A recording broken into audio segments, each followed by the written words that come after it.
Good evening. I call this meeting of the Gloucester Community Preservation Committee to order at 6:06 p.m. on Monday, May 20th, 2024. In accordance with state open meeting law, this meeting has been posted as a Zoom meeting. It will be recorded by video and audio and will be conducted by remote participation.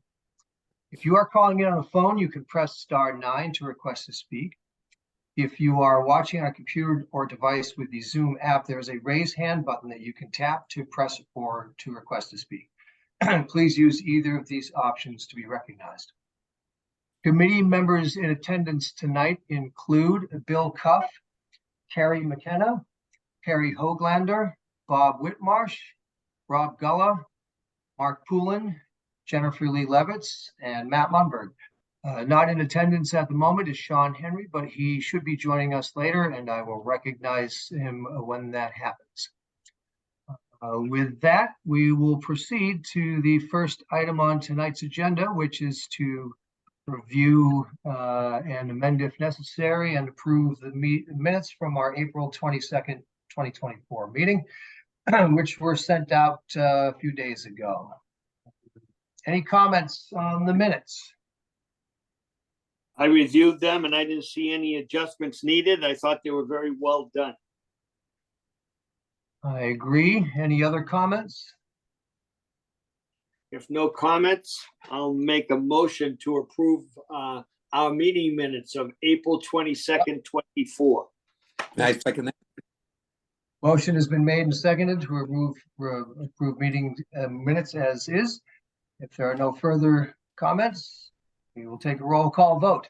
Carrie? Yes. Bill? Yes. Mark? Yes. Harry? Yes. Bob? Yes. Jennifer Lee? Yes. Rob? I'll be abstaining. Matt? Yes. Motion to accept minutes passes 8 in favor, 1 abstention. So if you would post those when you can, we will move on. All right. The main item on our agenda this evening is to review our 2024 project applications. And just to review for the record, we had our first stage of eligibility applications in March, reviewed and voted some eligible, some not eligible over our last 2 meetings. And most recently, our deadline for final full applications was a week or so ago. So tonight's agenda is to look at the final 2024 applications that we have for our consideration and to look at each one, open it for comments and discussion, field any questions that we'd like to make sure that each applicant answers before we get to their formal presentations, which will be made to the committee in person or via Zoom over the next couple of months. So I'm going to refer to the spreadsheet that we've worked from previously, the online Google sheet of CPC projects. I sent the link to that in an email today. If you'd like, I can share my screen so that everybody can see them here. Shall we share the screen? Please. Yeah. Very good. I'll go ahead and do that. Give me just 1 second. Let's see. All right.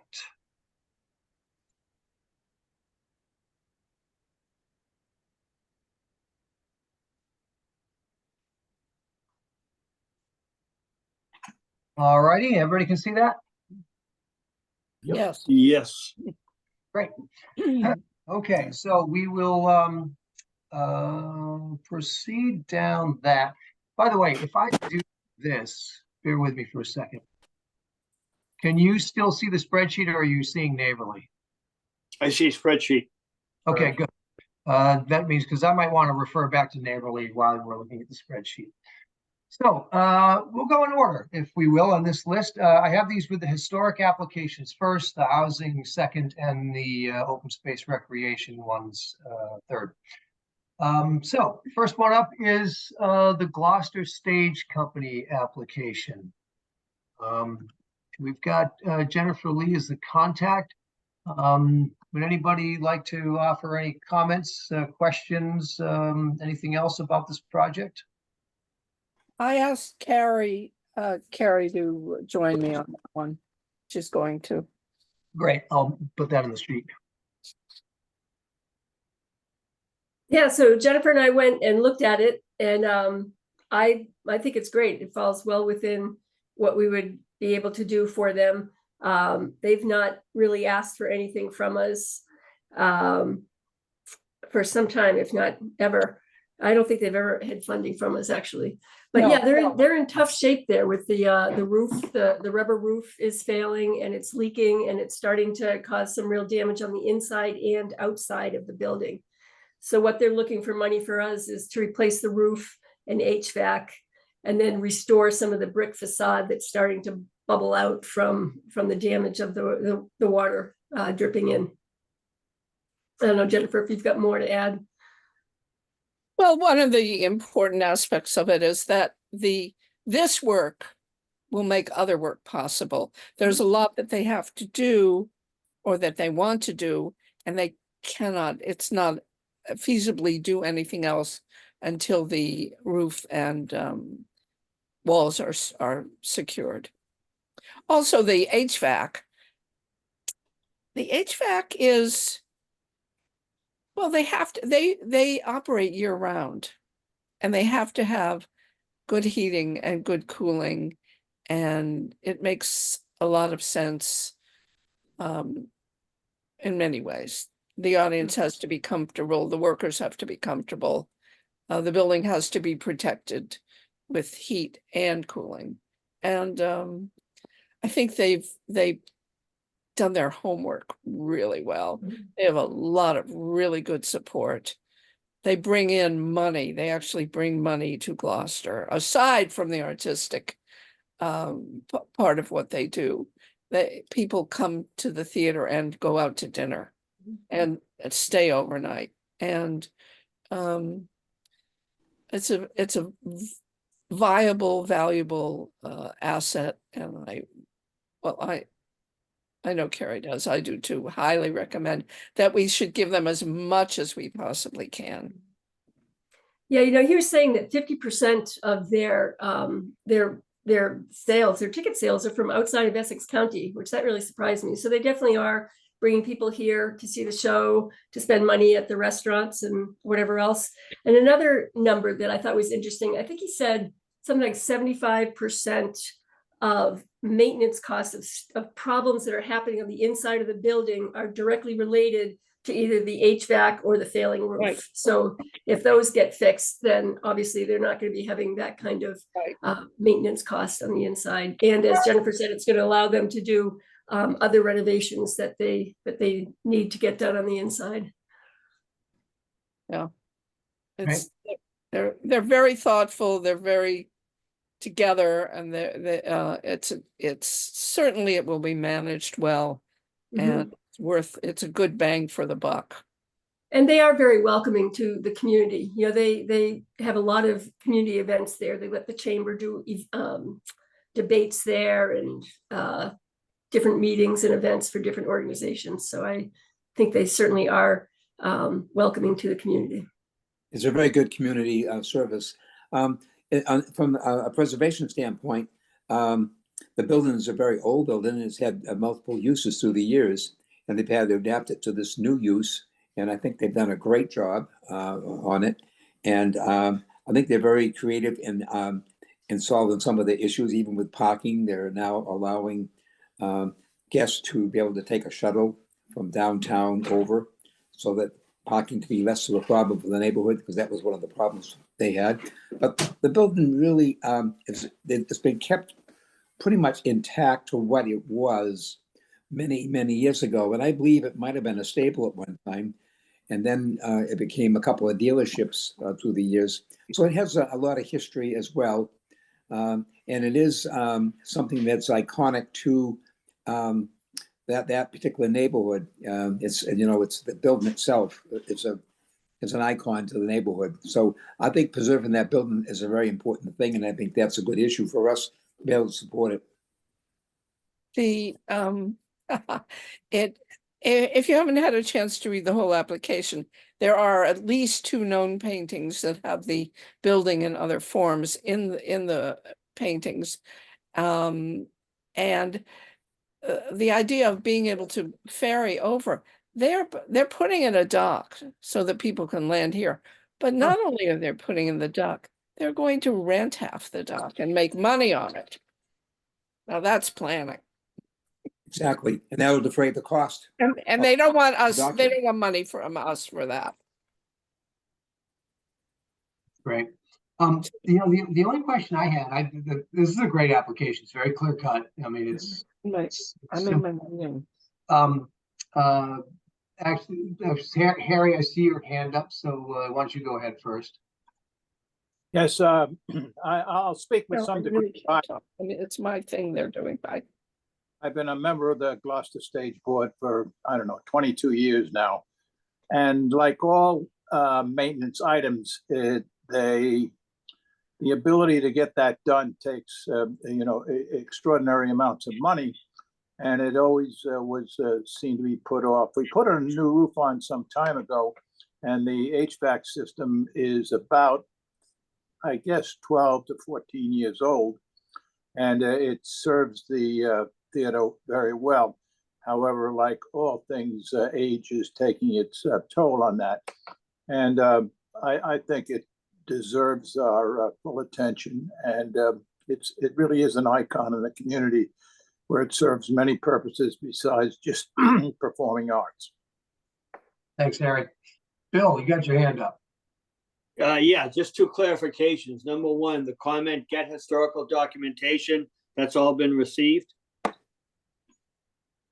Yeah, it's all loaded in the documents section. It's Okay. it's in the cultural district, and there's a letter also in there, I think, from the Historic Society. Yeah, they're definitely qualify for all of Okay. that.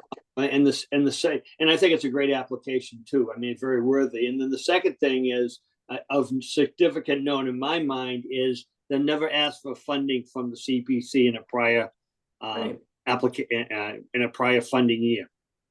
Yeah, they've done very well with fundraising for their own needs. And I agree. I think this was an excellent application. It was so thorough, and the letters of support that were sent in, I thought were very compelling and were great. That's all I had. Okay. Thank you, Matt. Thanks, Bill. My only question, which is, I know that they were exploring other spaces a few years ago, and my recollection was that that's done with and they're committed to this building. That's true, and that's why they're going forward with these renovations Right. now. They explored everything and decided that everything that they do, that they're about, that they've accomplished so far would be best served by staying where they are and continuing on this path. It was well researched. And they're staying there. So. All right. Any other questions, comments, thoughts before we move on to the next? Nope. Next one is Bayview Cemetery Restoration, Phase 3. Harry's the contact. I think we're all pretty familiar with this project now. Harry, if there's any other new additional information beyond what we know. No, I spoke with Christine Maney yesterday at the Gloucester Historical Commission's awards, where the cemetery, the whole committee gave presentations as to each cemetery, and this is staffed by a real passionate, dedicated bunch of volunteers. In this case, this is just a Bayview one, which I think I sent out an email saying that I had met with her as well. Yep. And the only mistake I made is I think I said that they will map all the cemeteries. This request only covers mapping the Bayview.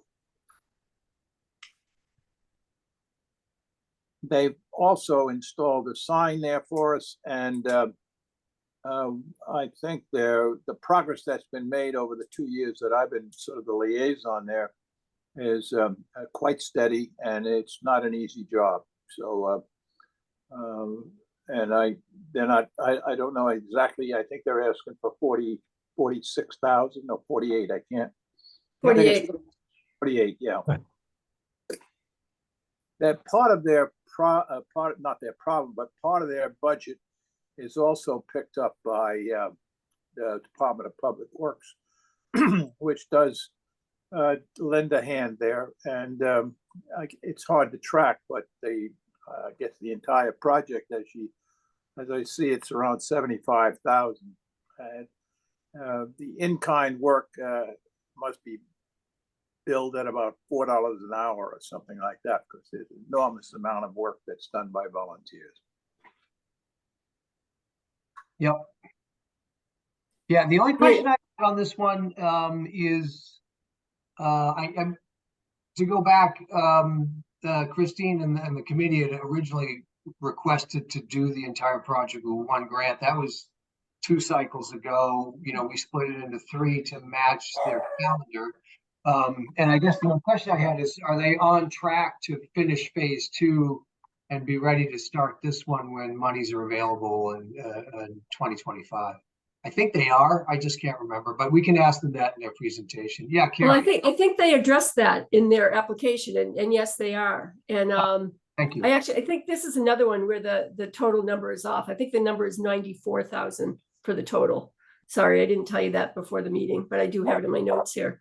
I don't want to verify that because I'm not in Neighborly right now, but I'm pretty sure it's 94. But I feel like 3 years ago we told them that we would do this, and that we were the ones that asked if we could do it over 3 years. And I feel like we've committed to them. I think they've done a great job, and I would hope that we can support them, because I think they get a lot of, I know they get a lot of volunteer work, and whatever the DPW does, there's really not a budget for it, but the DPW does do whatever they can for them. But I feel like they've got nowhere else to go to get funding to do this kind of restoration work. So I think it's important that, we give them as much as we can, hopefully the full amount, because I do feel that we sort of committed that 3 years ago and just asked if we could do it over 3 years. I agree with that. Thank you.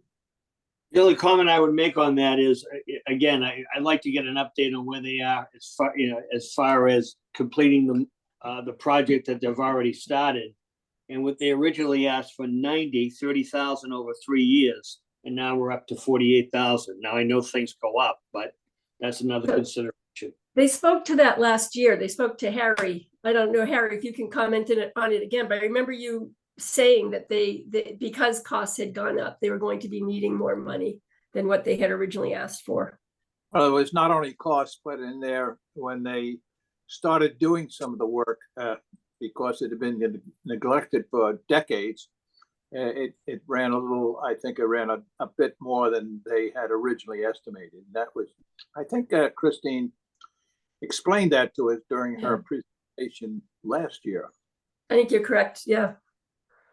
And we don't need it now, Zoe, but maybe when this application is up, we can get an update on where they are with the funding that's already been allocated to them. Yeah, so they haven't invoiced out yet. She has been completing all her reports, but I haven't received any invoices yet. Okay.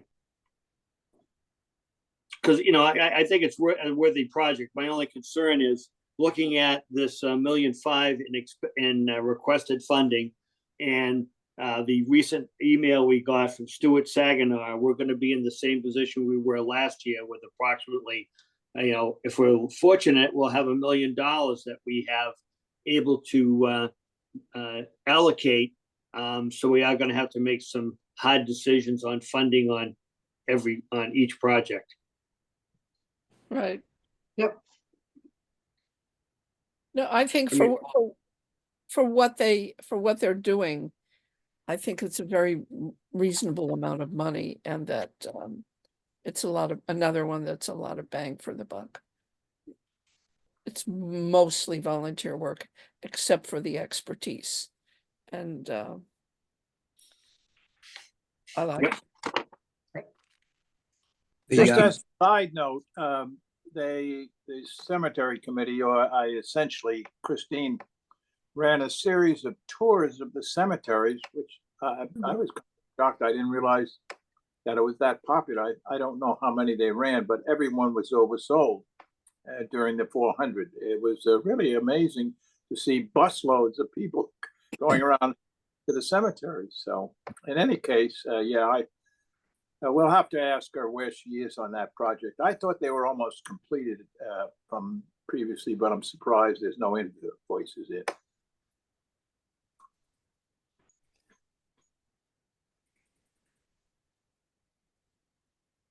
Very good. Other comments, questions? All right, let's move it on. The next one up is the brickwork and chimney restoration at the paint factory from Ocean Alliance. And Rob's the liaison on that. Rob, any comments, questions? I don't know. We didn't have a site visit for this one, did we yet? I went privately, but I didn't, no one joined. I honestly, I didn't put the invitation out, but bottom line is they're moving towards, supposedly, if they get everything they need in the next year, I believe. They came before conservation recently to deal with to increase the size, pave the road, increase the size of the parking area, and deal with their stormwater management issues up there. So, and Ian basically felt like he's really close. The feeling I get in the next year, maybe two, and that restoration will be complete, and the building now will be utilized or can be utilized for functions related to the Ocean Alliance. Got it. And this is not that I don't know if it matters, but I'm just curious. The chimney work, Rob, is that on multiple different buildings? Because they pretty much restored the smaller building, and the bigger building has still been left to have work done on it, right? Correct. The chimney work on both buildings? I'd have to double check on that one. I'm not sure if it's both buildings. I don't know why. It's one chimney and the rest is walls. Oh, you're right. They Yep, did you're right. they did the other chimney at an earlier date. Correct. Yep, I see it in the project information page. Good, okay. So it's been a couple of years since we've funded any of their projects. The big one was, gosh, was it 2 cycles? It was at least 2, maybe 3 cycles ago. I'd love to get an update on that when they present. And oh, there it is. Yeah, that grant we made. I think it was a 22 application, wasn't it? It It was was a 22 application. Yeah. Good. Yep, that was it. It was the 22 application, which was extended to the end of this year. Is that right?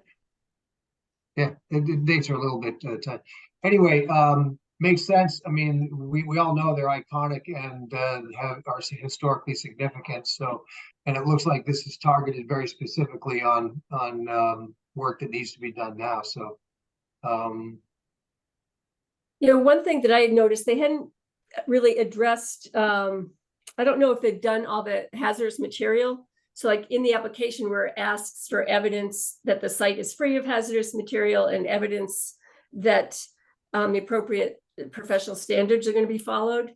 I feel like in general, all of these projects that are historic need to be addressing those. And I feel like this one in particular, I don't know where that stands. And I don't know if that's within our purveyance of even asking that kind of question, but there was no inspection report that was uploaded. And that just, I don't know, made me a little questioning of why not.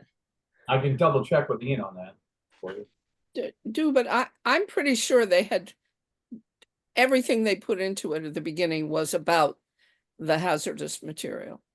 So I think that they did that for the smaller buildings, but I don't know about the big building. And I don't know if, I don't know. I mean, at one point I know they hadn't, because you couldn't go in there. You couldn't go into that building without a hazmat. And that's like the farthest one out in the ocean. Without, and that was a couple of years ago. We have an issue is they've been using that for classes, right? So if it had asbestos or anything bad, they wouldn't be able to utilize it for the things they're utilizing it for, I believe. I don't know if any else attended the Historic Commission Awards at Cape Ann Museum yesterday.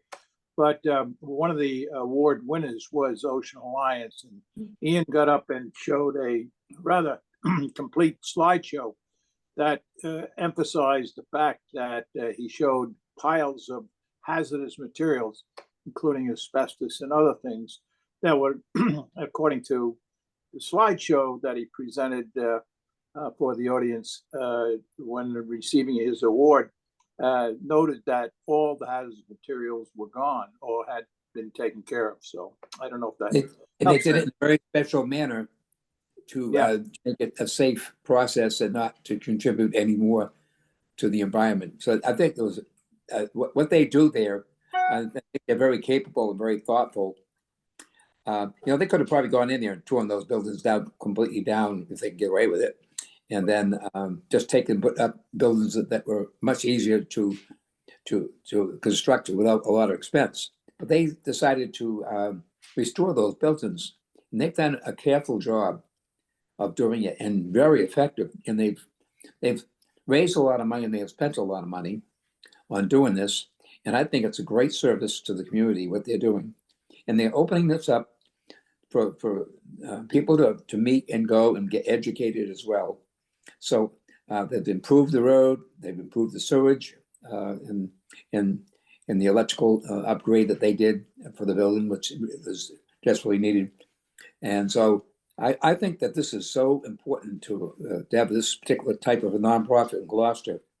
The work that they do is so important.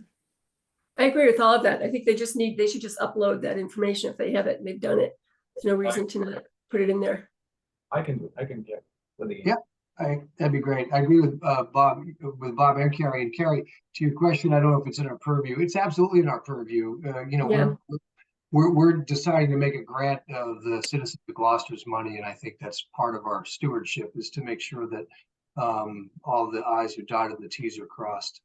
I'd be shocked if they were taken care of, but we should ask the questions, which we can do when we see Ian or whoever presents on their behalf.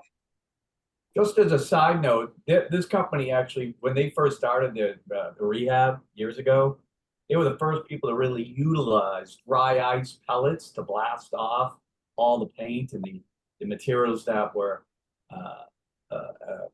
poisonous at the time. It was pretty impressive technology at the time. Now we use it all the time, but they were one of the first to come up with it or utilize this, which made it a lot easier than, because all the dry ice did was literally evaporate. Whereas if you sandblast the building, that stuff goes everywhere. Whereas the dry ice would literally just fall to the ground and vaporize. Incredible. Really impressive. Much cleaner process. That's cool. I didn't know that. Hey, Matt, I checked our records. Their application was approved in 21, was the 21 funding cycle, Yes. not the 22. Yep, agreement signed in 22. Original expiration was at the end of 23, and when we gave them an extension last year to the end of this year. Thanks, Bill. All right, onwards. Next up is Manship with a request for $50,000 to do restoration work on the granite deck and stairway down to the quarry. I was not able to get I'm the rep on it. I was not able to get a site visit done, and I still think we should try because this is different than the previous projects that they've requested money for, which were more overall studies and planning. This is a very and a little bit more, but this is very specific about restoring this granite deck and a granite stairway. The write-up in the project information section is, I think, pretty accurate and well laid out. It's a pretty straightforward project. It's a granite deck. You don't see people build granite decks anymore these days, but I know I've been there and I know where it's at. I think a site visit would be great. Zoe, you have your hand up. Yeah, I just wanted to let you know that Sean has joined the meeting. Oh, great. Hey, Sean, how are you? There we go. Thank you, Zoe. Sean, I was muted. There you go. I'm- Now you're I'm not. good. Thank you. Glad to see you. Apologies for the delayed It's quite entry all into the right. meeting. We have finished with minutes and we are on our fourth project in review of our applications, and we're working from the shared screen that you should be able to see, just working from the top down. Mark, you've got your hand up. Yeah, so I was at the site visit last year here. This was the almost 2-hour one, for those that attended. This is the quarry on the left, right? And the stairs going down. I believe that's correct, yes. Okay, yeah, we did see that. I remember they pointed that out as a potential project, for this year. I remember that was one of them. So I've seen it. I know what that is. Yeah, there's just a big staircase that goes down to an old, yeah. Yeah. So, I was there. I saw Go that. ahead. Yeah. And I think Bill made the comment on Gloucester Stage. It's the first time that they've come to us. We've got several repeat applicants here who have all managed our grants very well. And this will be, I think, the third management project that we've approved 2 recently. But this is an interesting one. I think it's interesting in the respect that it's different than the previous ones, and I'd really like to get a project, a site visit, and I'll work on that to try to get one before they present to us. So, but this is a real the other one was a study, right? I mean, of all their projects, how many of them were like, hammers and nails, right? In their first one, they used some of that grant money for hammers and nails on some stuff that was really falling apart in the barn, I believe. But you're right, Yeah. Mark. Other than that, they've been planning projects. Okay. Yeah. Well, it's good to see that real things are coming together then. Great. Yep. Good. Anyone else? All right, onwards. Excuse me. So I'm just going to put a note to schedule a site visit.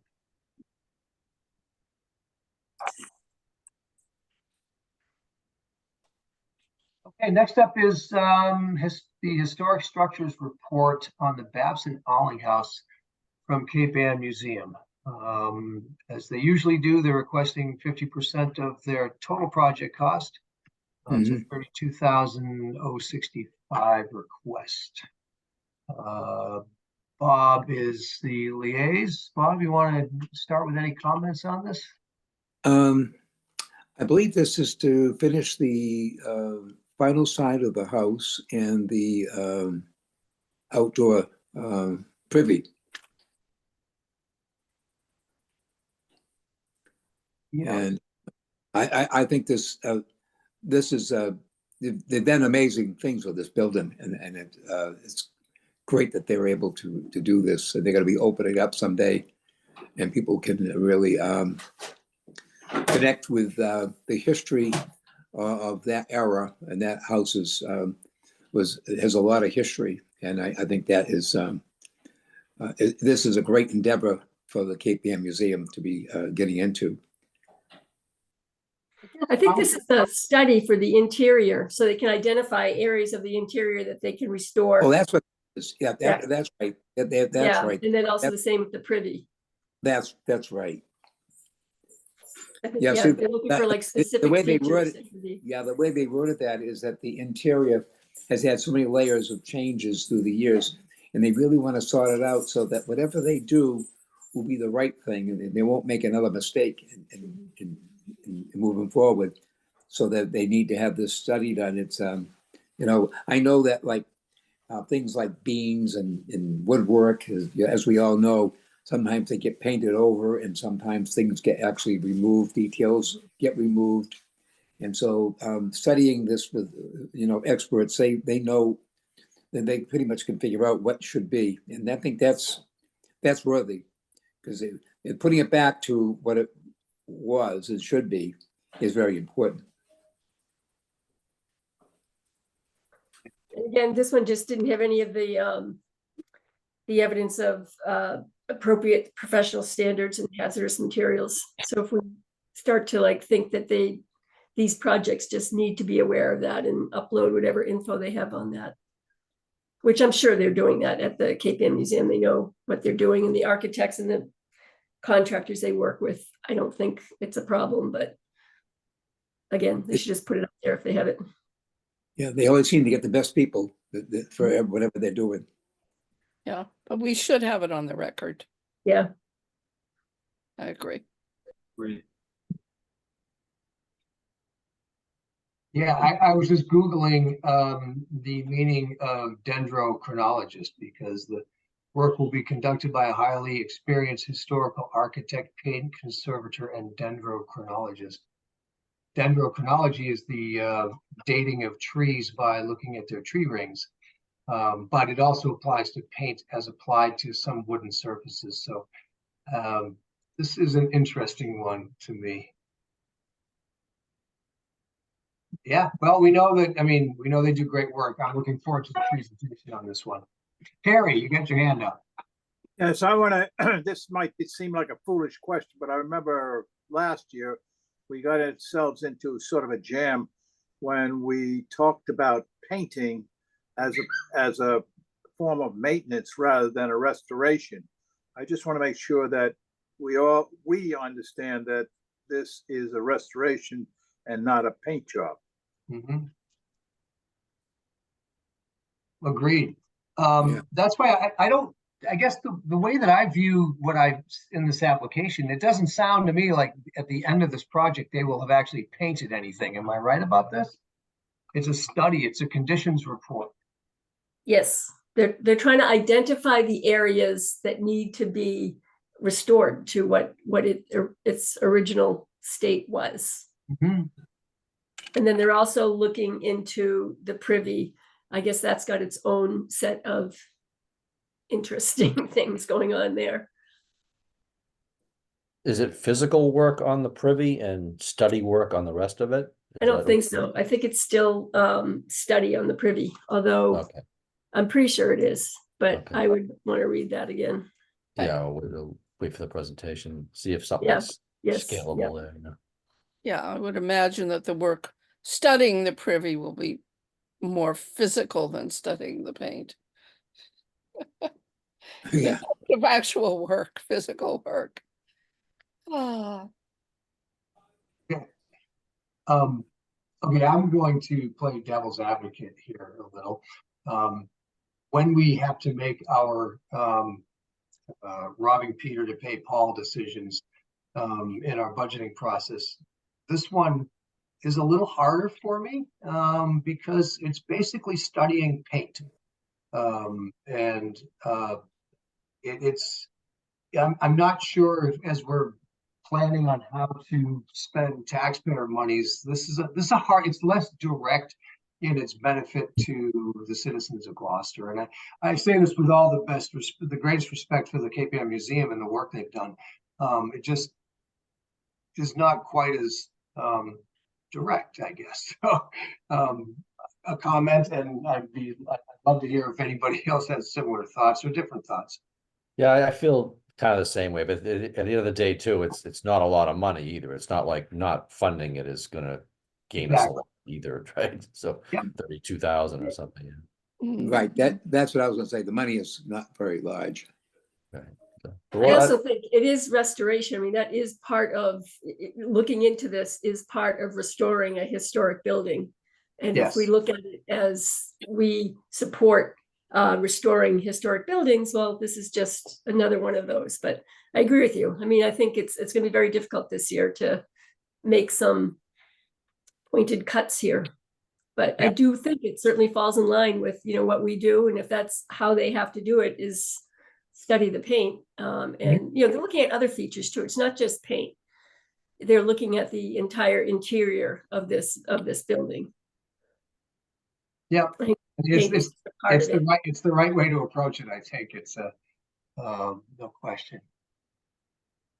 Is this study in line with something that they have already in a planning stage for restoration? Or I just didn't get that.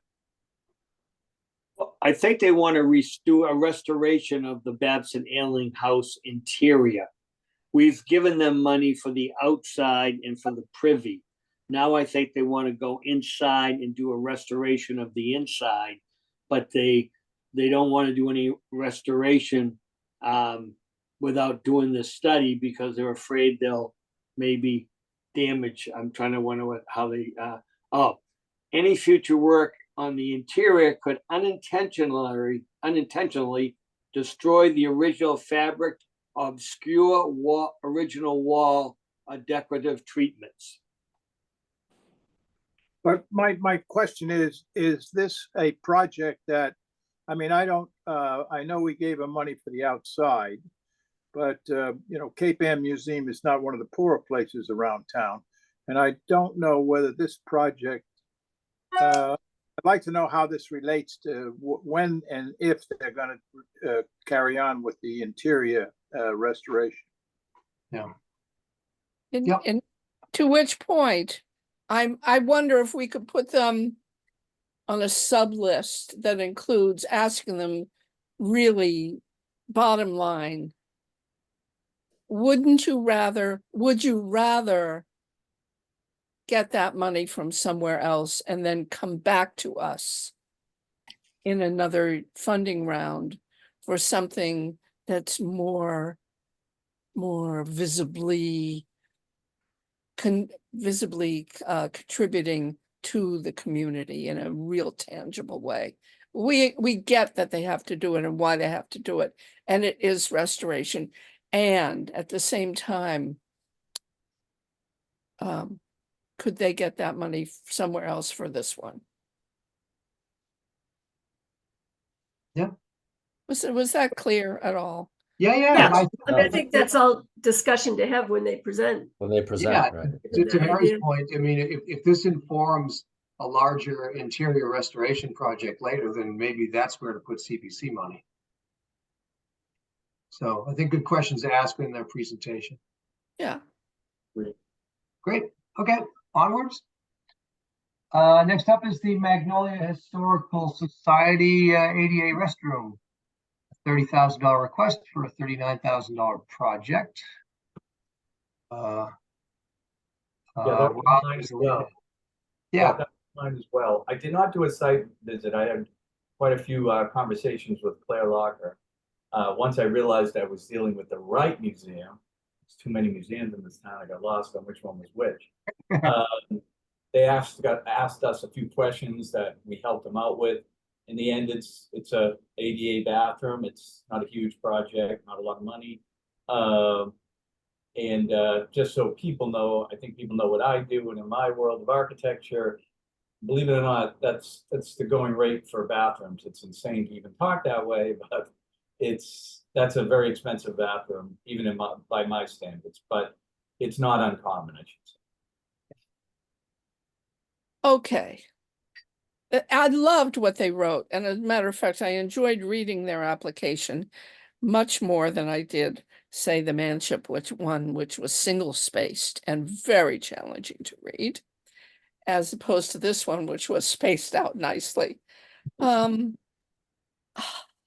Is this historic preservation?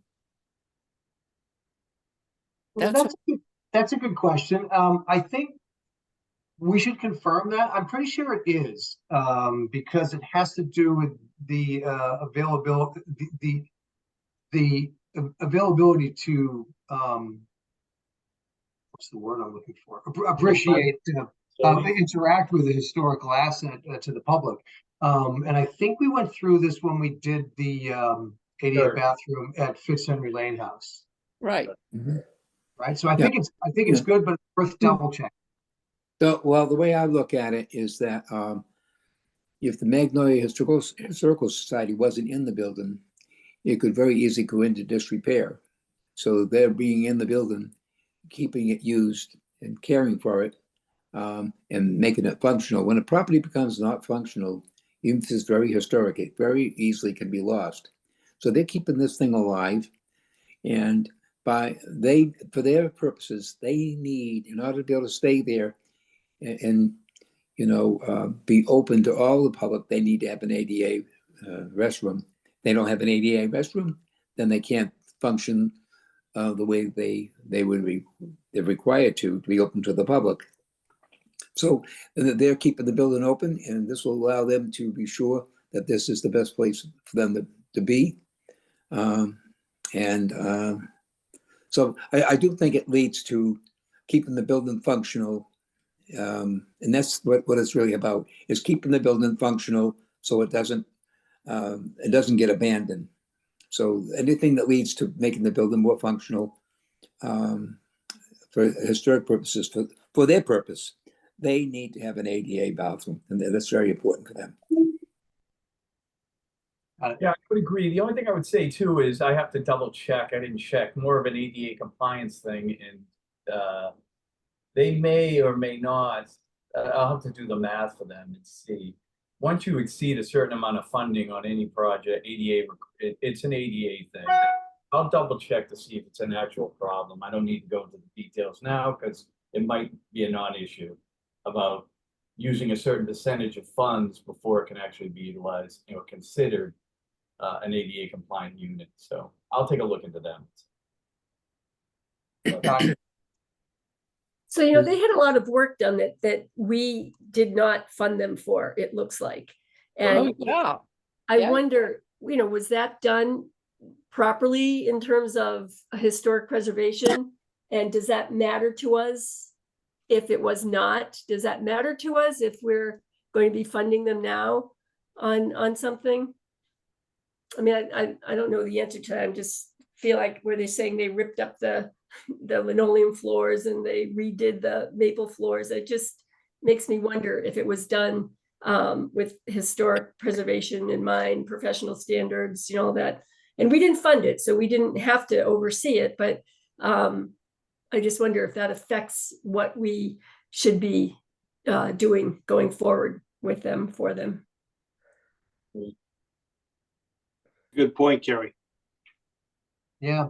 Did we fund some of their work before this, right before Kerry and I and Bill, we joined? I thought we did one, didn't we? It says in 2020, we gave them $25,000 for electrical system overhaul.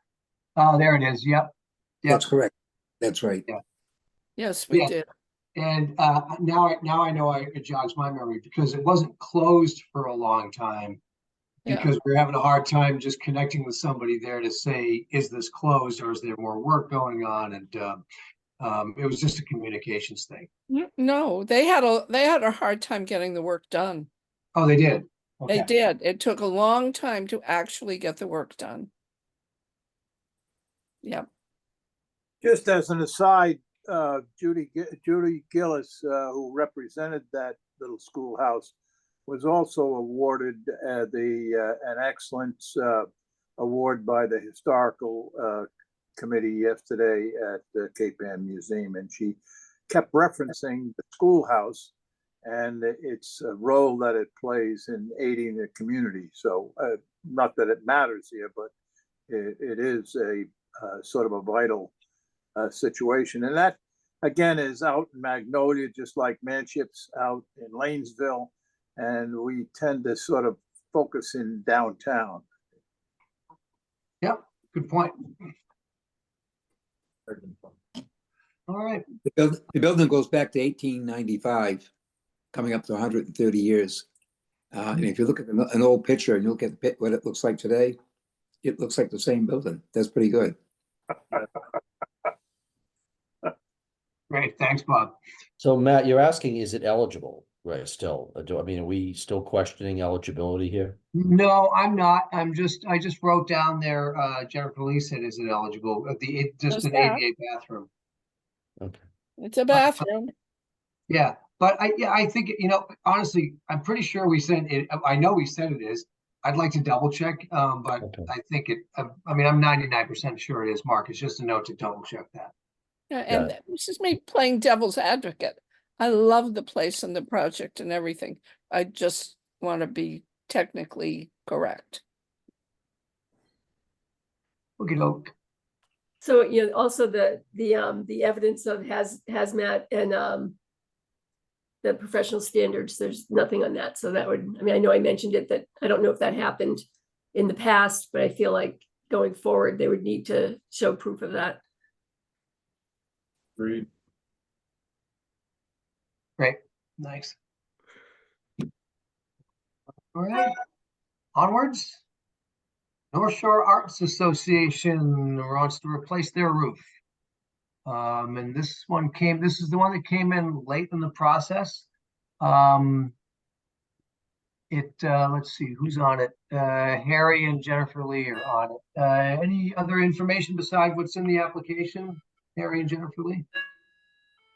I have not participated at all yet, but I have a question about this. Are these materials, I mean, if this is, it's preservation, are these roof materials proper? Well, they would have to go with a contractor that deals with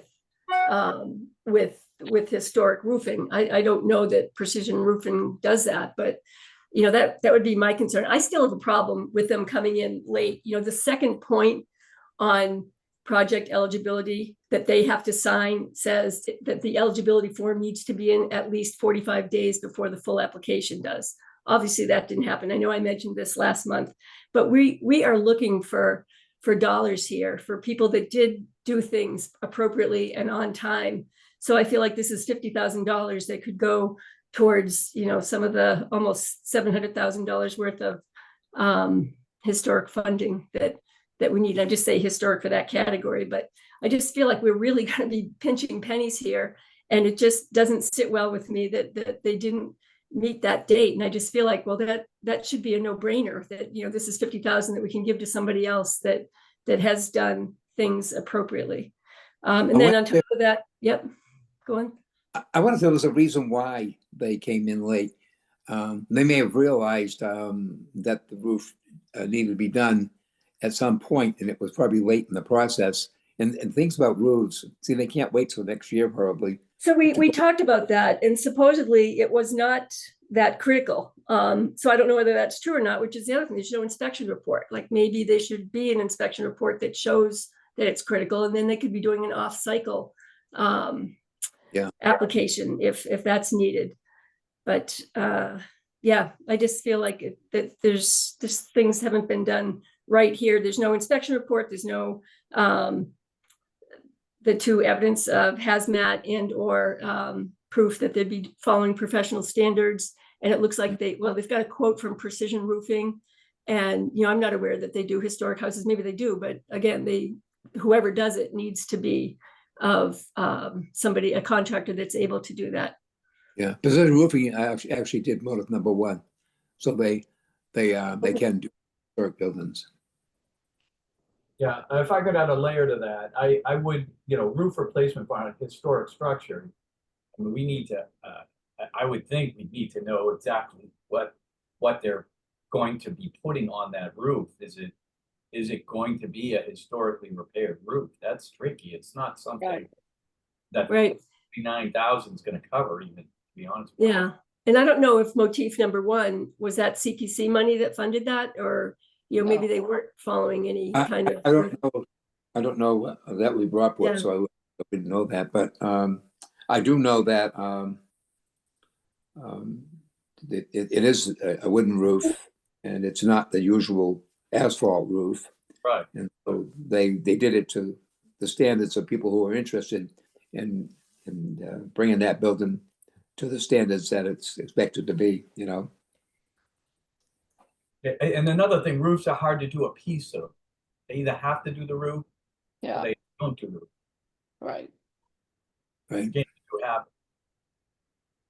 So there, from what I read of the description of the roof, it looked like it would be terrific for the location and for the seaworthiness and for the wind protection and all that. But I don't see anything there that is historic oriented. So there's a big, I find that a big question. And I cannot disagree with Carrie about them jumping on at the last minute, almost as if, let's try this. Let's see if we can get the money there. Yeah, they signed a form where the second bullet is that form needs to be in 45 days before the full application. And again, if we had the money, I wouldn't even bring it up. I wouldn't think it was an issue at all, but I just think it's an issue when we're in a year where we're really going to be having some trouble trying to figure out who to give what to. Yeah, I would Hey, definitely. Carrie, I think it makes some very, very valid points. If my memory serves me, and I could be wrong, I think they originally wanted to come in as an off cycle. That, I don't know that.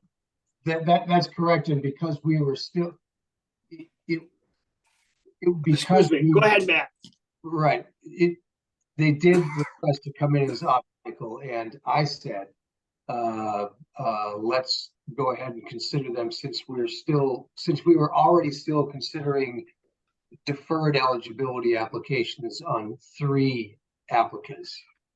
We rolled them into the mix because it was a pretty easy call on whether it was eligible or not. Yeah, so you're by the way, I don't disagree with anything that Carrie said, but that's why it got into the mix here. Harry, you've got your hand up. Yes, 2 points. One is it seems to me, although I haven't been on this committee that long, that we have taken late applications and treated them almost the same as a regular application. So I don't know whether that is a capstone of, rejecting something like this. Just as an aside, I bought about 7 years ago, I bought 7 painted tiles from the roof of the North Shore Art Association in a fundraiser to put on a new roof, and the tiles were taken off the roof, slate tiles, and painted with by various artists. They're lovely. They hang in my house now, but I don't know whether anybody puts on slate roofs as a historical restoration any longer. Well, that gets back to the point, I'm pretty sure that in CPC, the CPA statute, that preservation of the building trumps being absolutely historically perfect with respect to replacements. For example, windows. You need to weatherproof the house, and so your windows should look right, but they don't have to be the original materials. But if the original roof was slate, I don't think you can go ahead and replace it with an asphalt roof. I don't think that's allowed. So the project bears a lot of scrutiny, yeah. I agree. I don't agree. think it's a slate roof on it now, is it? I don't know what's there. All I know is when I purchased them, I guess it was about 7 years ago. I can't remember now. They sold all the slates off the roof with the artists painting various scenes on them as a fundraiser for the new roof. That's what I was told anyway. It's asphalt shingles. It's asphalt shingles on it now. I just pulled one of the pictures up from the application. That it's looks like pretty straight asphalt shingles. Yeah. The thing about slate roofs is that the slate doesn't fail. It's the nails that fail because they were iron. Now, if they replace those with a non-corrosive material, essentially a slate roof could last forever. Yeah, most of the time now we shifted to copper if you can do, but the problem is the cost. A lot of issues all noted.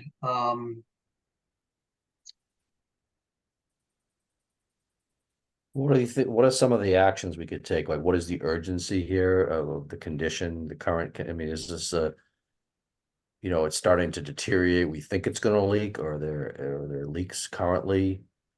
To me, if Yeah, it don't leaked forget currently, an inspection report would show that all that. yeah. So I mean, I personally would like to see that urgency is presented somehow. Well, I think they wanted to do it this year, Mark, and then that's why they came in with a off-cycle application. And then for all the reasons Kerry mentioned, we pushed them into this cycle because we didn't think it was fair that we took that application ahead of other applicants who would just put in for eligibility. Right. So, I'm curious on how can they wait till next year if they got a roof that needs to be fixed right away. Right. So probably, look, before they make their presentation, we should make sure that they know that we're expecting some answers to those kind of questions. Why do they come? I mean, why do they come in late? What's their urgency? Why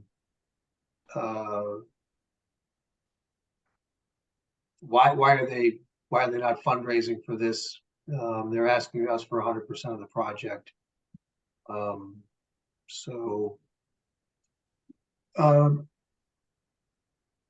mean, Harry and Jennifer Lee, you guys are down here as the contacts. Do you want to, when we get to scheduling presentations, which we've got to talk about later this evening, we probably should need to, we need to ask them those questions before we get to that presentation. Make sense?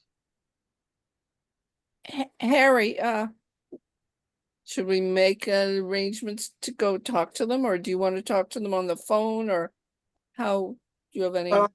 If you have the time, Jennifer Lee, I'm sort of, my schedule is very flexible.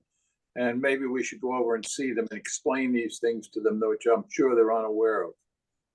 I could make an hour or so to do that. I'd like to do that. Okay. Well, I don't have your phone number, but I tell you what, I think my phone number is there somewhere. Here, or on a? I've got both your phone numbers. I'll send you an email with each other's phone numbers. Perfect, thank you. Thank you. You have my cell phone, yes? Yes. I do. Yeah. Yeah.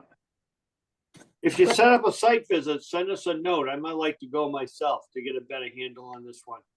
I Same. agree. I would like. Me too. And I would too. And I would too. Right. Great. Maybe we should just schedule the next committee meeting there. There you go. Or a site visit and have all those. No, that sounds good. Let's just do a This will be a site site visit with a lot of questions. Okay. Good. Great. Okay, good. Shall we move on? Yep. Hammond Castle, the rose window wall of the tower and organ chambers restoration.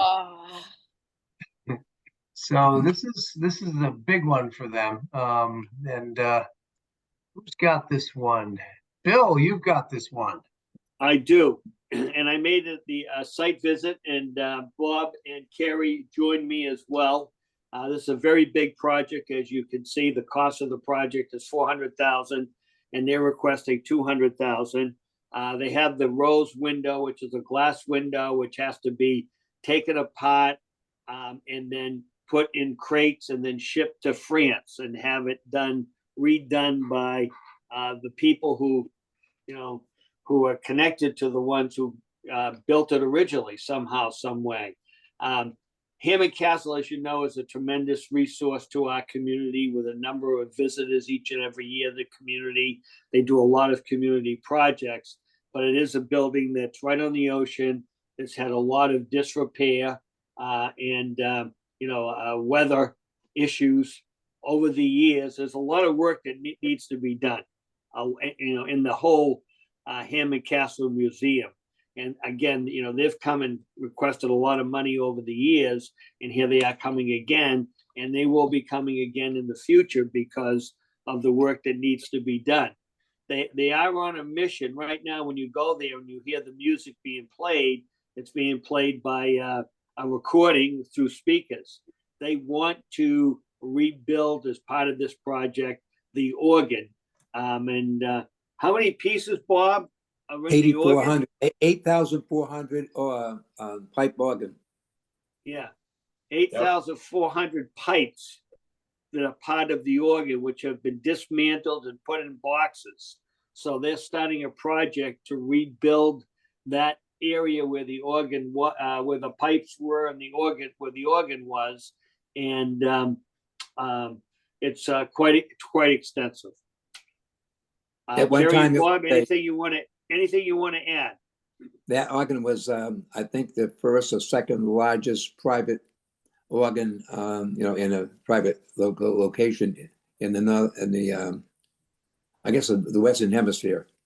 That's how it was worded. But it's a very notable login when they get to doing that. This is like a first step because this is right in that same area.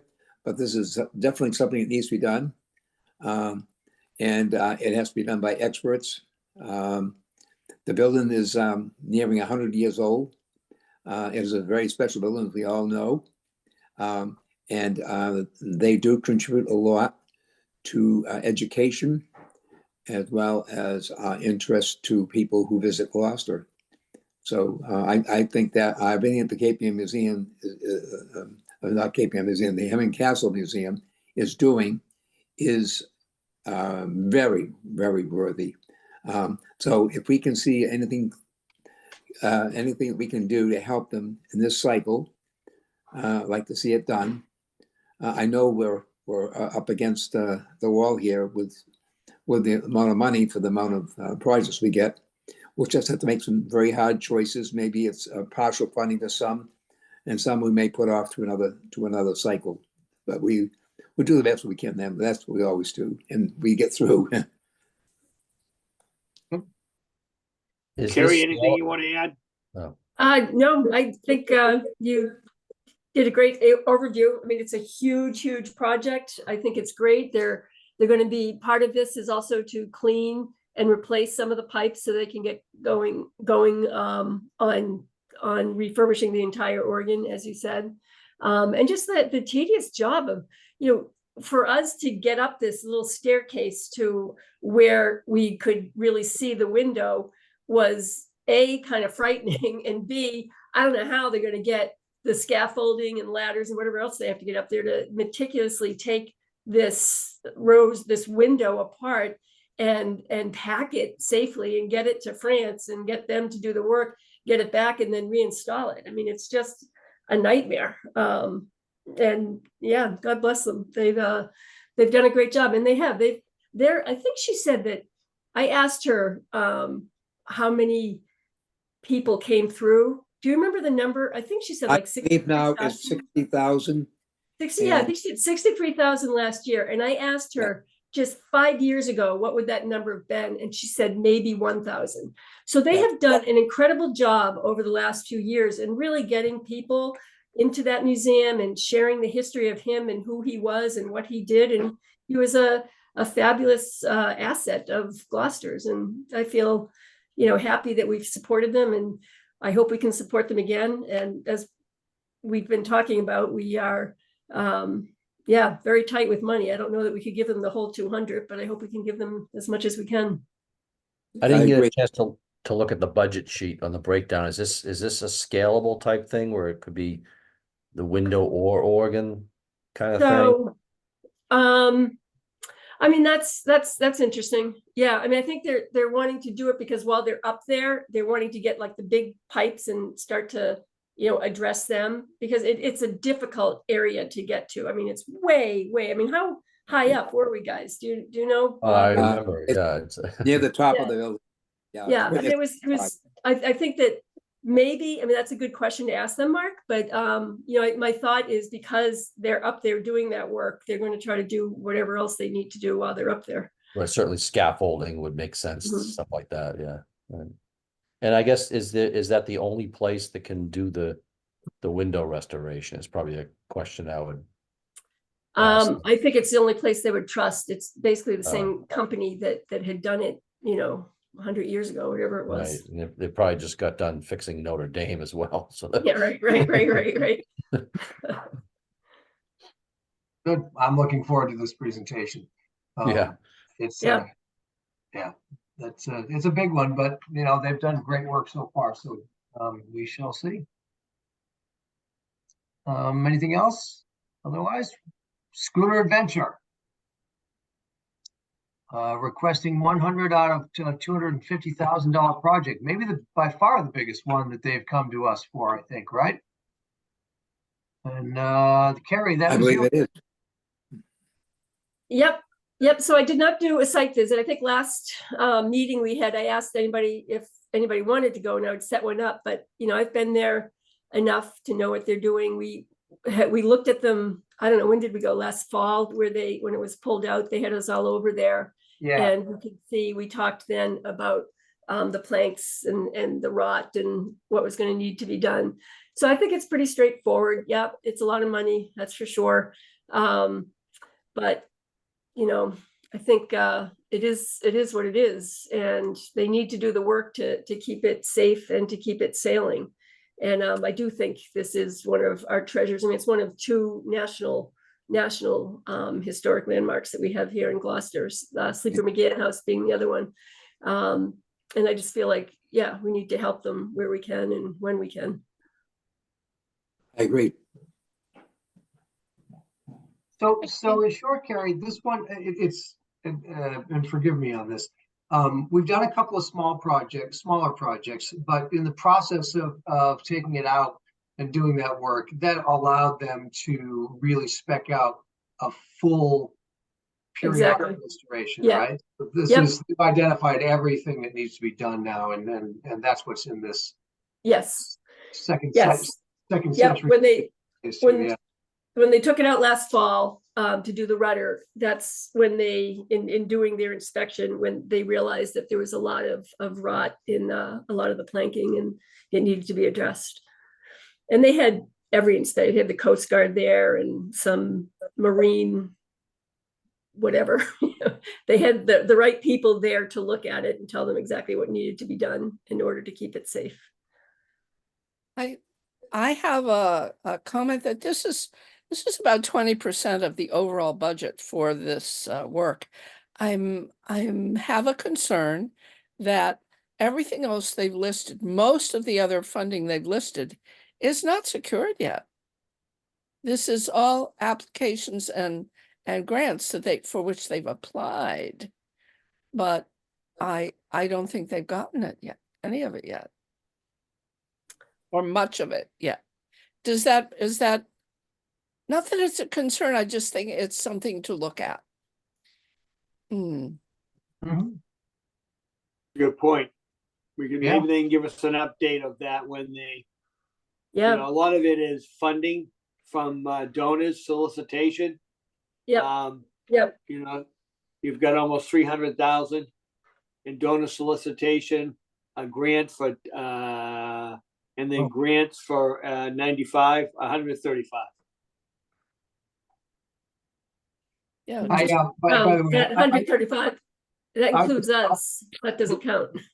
yeah, I noticed in the spreadsheet, in our spreadsheet, I had the wrong total project amount. The total project amount is $490,000. yeah. Yeah, So the percentage is terrific, but just do they really have that other money? Mhm. so I think, I mean, I can certainly ask that question. It's a good question. And I will ask that. I do know that their board is very generous, Yes. and has been, and they always seem to find what they need. But yeah, I don't know what those additional private foundation grants are. So yeah, I'm happy to ask that question.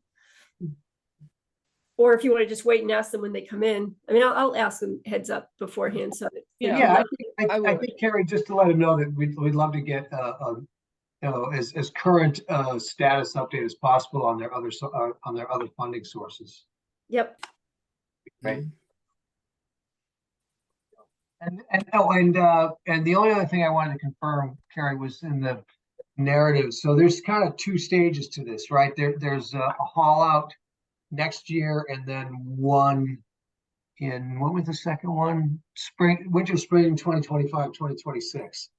So they're gonna take it out next year and then again the year after, I think. project. There's No. some kind of celebration in 2026. So Right. that's the Aiming 100th for year, it's a 100th year anniversary in 2026. Yeah. But if I'm looking at the schedule, Matt, and Yeah. so it's saying that in February, it says hall for the transom, that's the first part of updating the planking. Got And it. then the removal of rutted, okay, so that's February to March of next year. Yeah. Then it looks like in May they're launching, and the back, so the transom, the back and the sides, the back sides are going to be completed in May of 2025. And then it looks like in March, they're taking again to do the other side. Yeah, so you're right. And then it will be fully completed in May of 26. And, yeah, great. So actually, I wonder if this is something that, you know, we could give them half this year and half next year. Just in an effort to try to find monies here. I mean, I don't know, we certainly ask them when payment is due. But do you know what I'm saying? Like, we give them half to do the transom for this coming February, and then give them the other half next year when they're doing the other side of the boat. Yeah. Perhaps.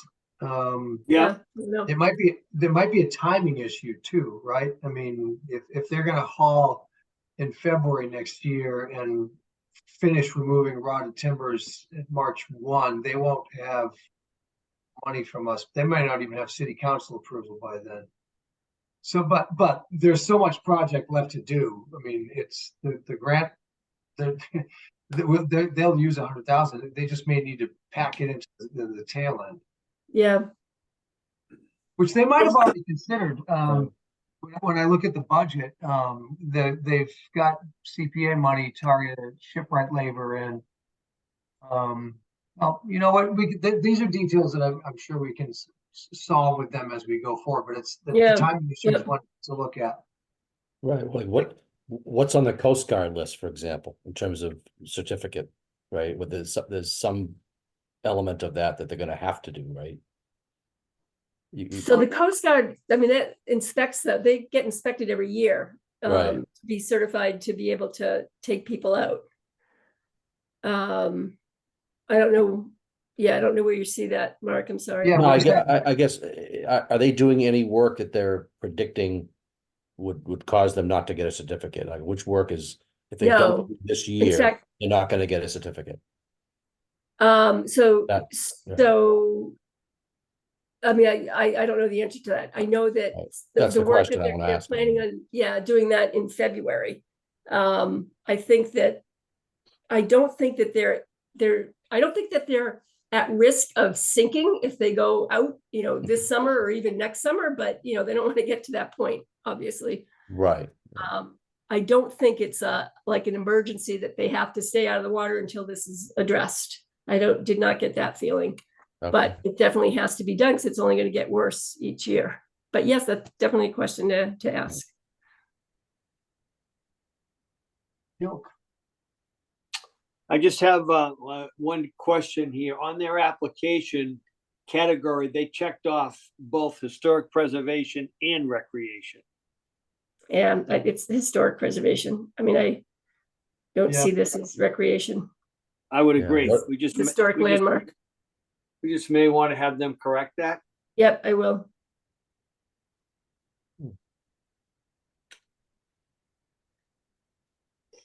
Any other comments on the adventure? Hearing none, let's move on. That concludes our historic preservation applications. Now we move into housing, and the first one is the Affordable Housing Trust funding. Oh, 300. Jennifer, this is your favorite. oh, you know, I'm always not happy with them, but what I did look at was, does funding them mean that individuals could get money from them? Or is it only the way most of this affordable housing has to go to contractors? And it's my only saving grace that I can see so far for them.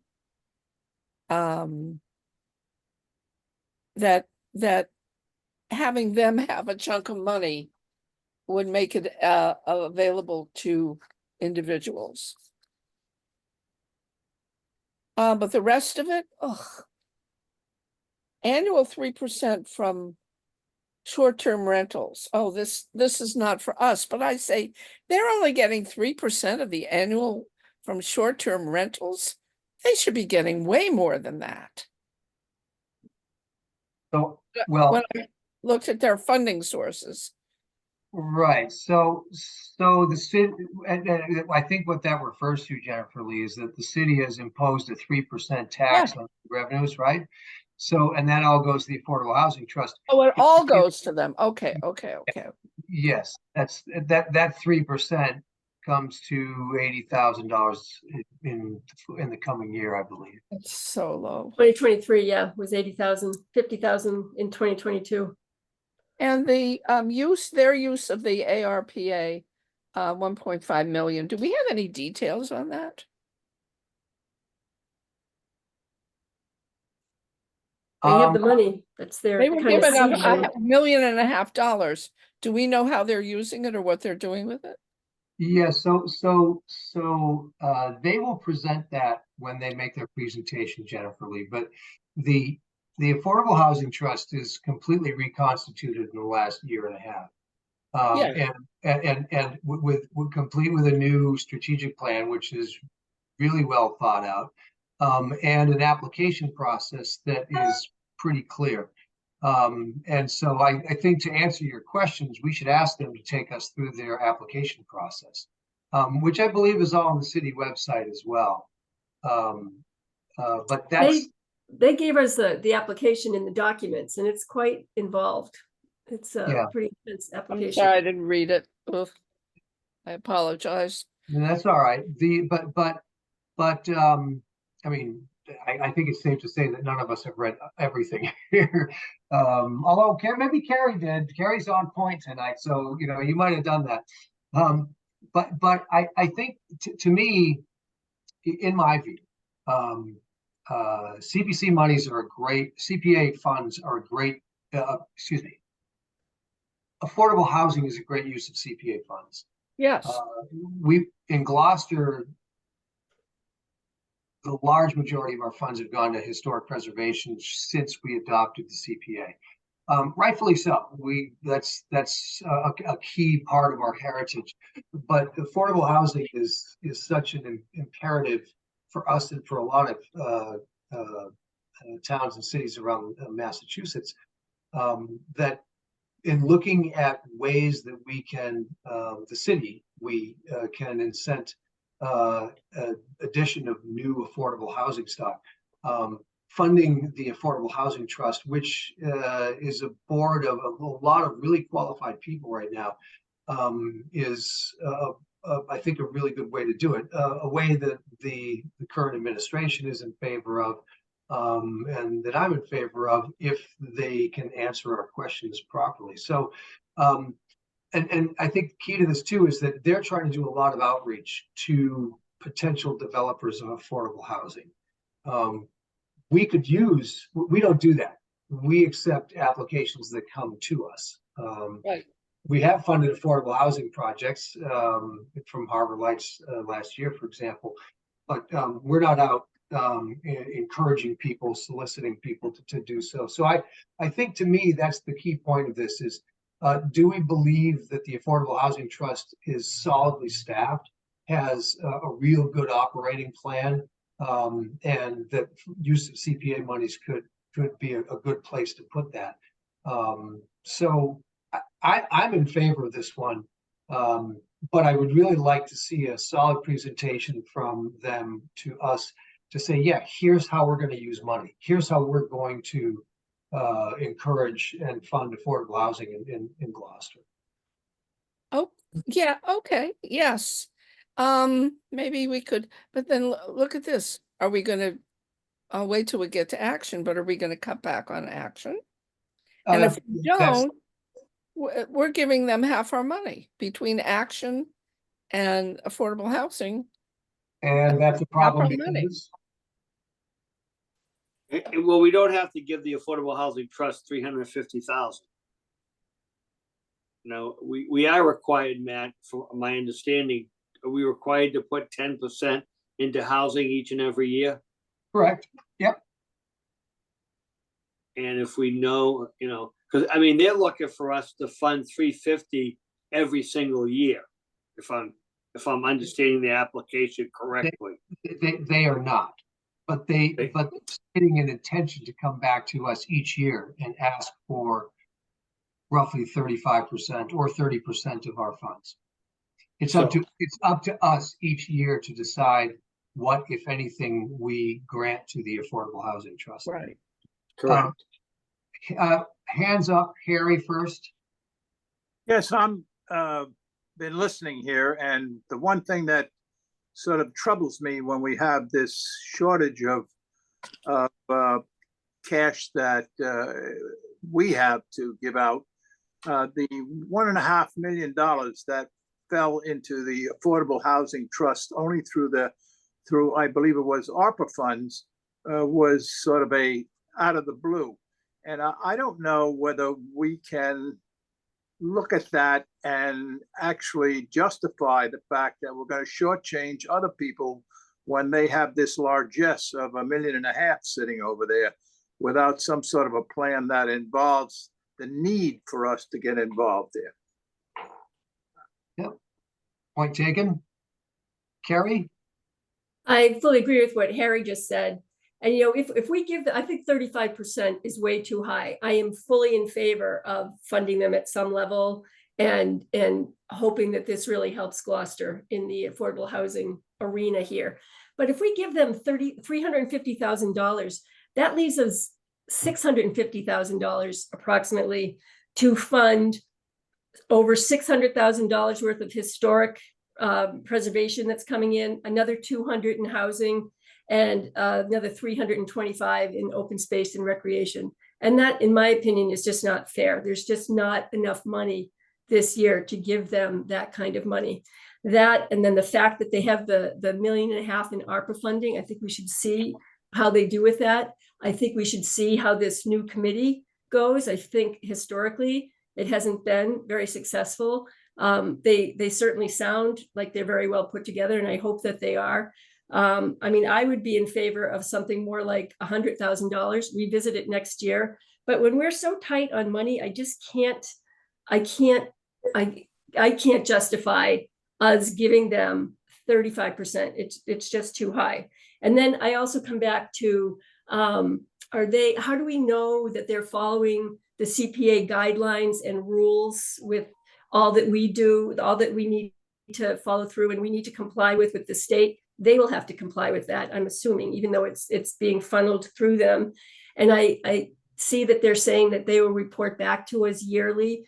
But what happens if they've already given the money out and it's, in our opinion, done so erroneously? You know, what happens then? We're not going to know for potentially another year that something was done that was not quite right for us.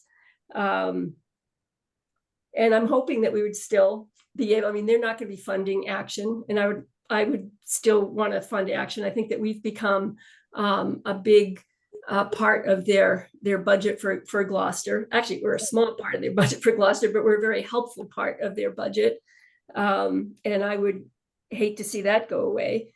But yeah, I just think 35% is far too much for us to be even considering for them. My hand's up. Go ahead, Jennifer Lee. I know. She put her hand up. She didn't just interrupt everybody. I not necessarily the appropriate place for this, but why don't we have somebody get a campaign up we only get a 1% contribution to the CPA. If we had 2% or 3%, then we could give more to the housing trust. Let them make that one of their priorities to get more money into the CPA, and then they can have more money. I agree.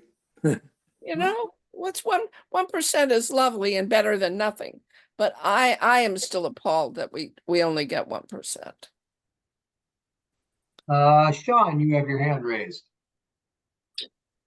I would just say that I think Matt pointed out earlier that historically CPA funds have largely gone to historic preservation and not housing. And I think the prior Affordable Housing Trust had a pretty poor record of funding some affordable housing projects that the CPC back then did step up to fund. My recollection is that the prior Affordable Housing Trust contributed just $10,000 to Harbor Village, and that they were able to come to, Action was able to come to the older CPC, and I think CPC, my recollection is, came up with $150,000 for facade improvements that the neighbors wanted.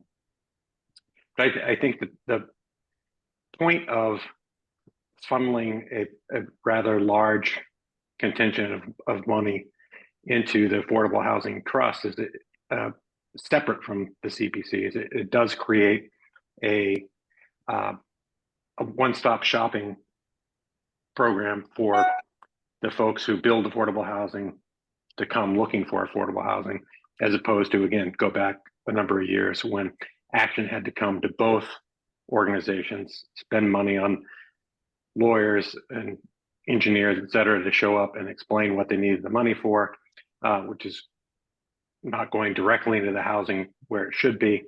And that having the Affordable Housing Trust sort of be perpetually funded in some way with CPA funds, but be that one-stop shop, and then the CPA funding be for other things, which could include, depending on how folks want to work it out, could include that tenant-based rental assistance for Action, which is, again, not creating new affordable housing, but is certainly serving affordable housing needs. So I think there's a good argument to be made for Gloucester, through the CPC, through CPA funding, to commit itself to the notion that we do in fact need more abundant affordable housing, and we're putting our money in terms of the CPA funding where our mouth is, and saying,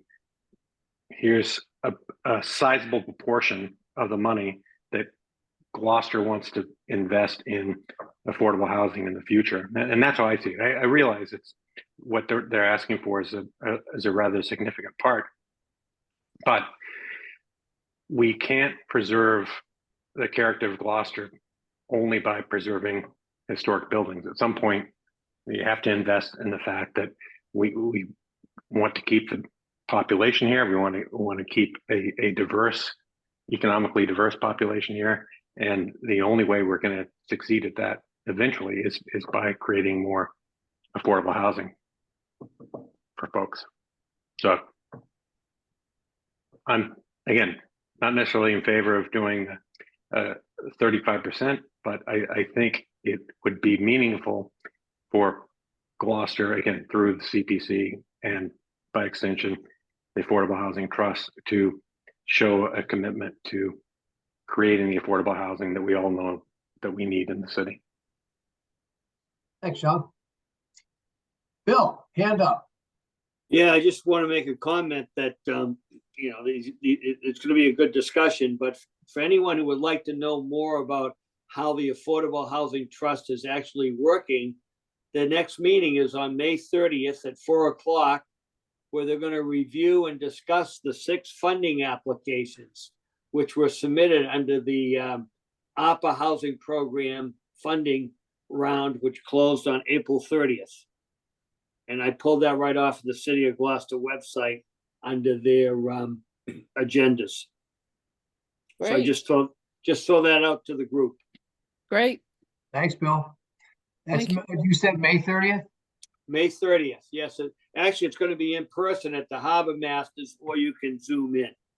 Harbor Masters Conference Room, May 30th at 4 p.m. And the agenda is up on the Gloucester City website. Thanks, Bill. So a couple of things I wanted to add. I understand the point of going slow and let's see if these guys can really steer this boat well.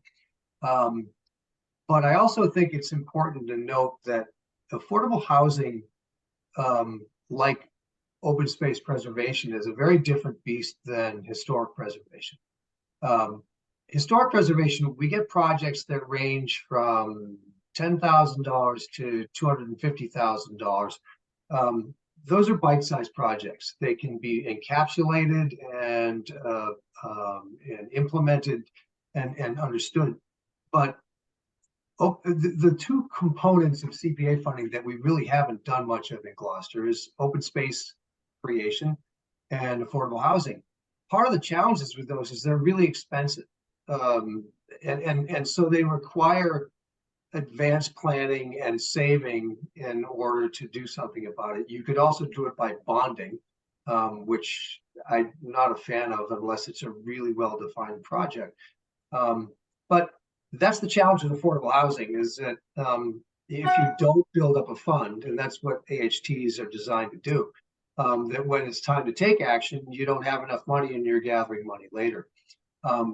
So I think we're going to have a great discussion on this. I'm not sure where we're going to end up on it, but I think it's important to note that if we're going to support affordable housing in Gloucester, we have to commit to it. We have to commit funds to it, because the cost of funds is the hardest part for people who want to invest in affordable housing. And if they can get inexpensive funds from an AHT as opposed to a bank loan, that's a big win for them and leads to success.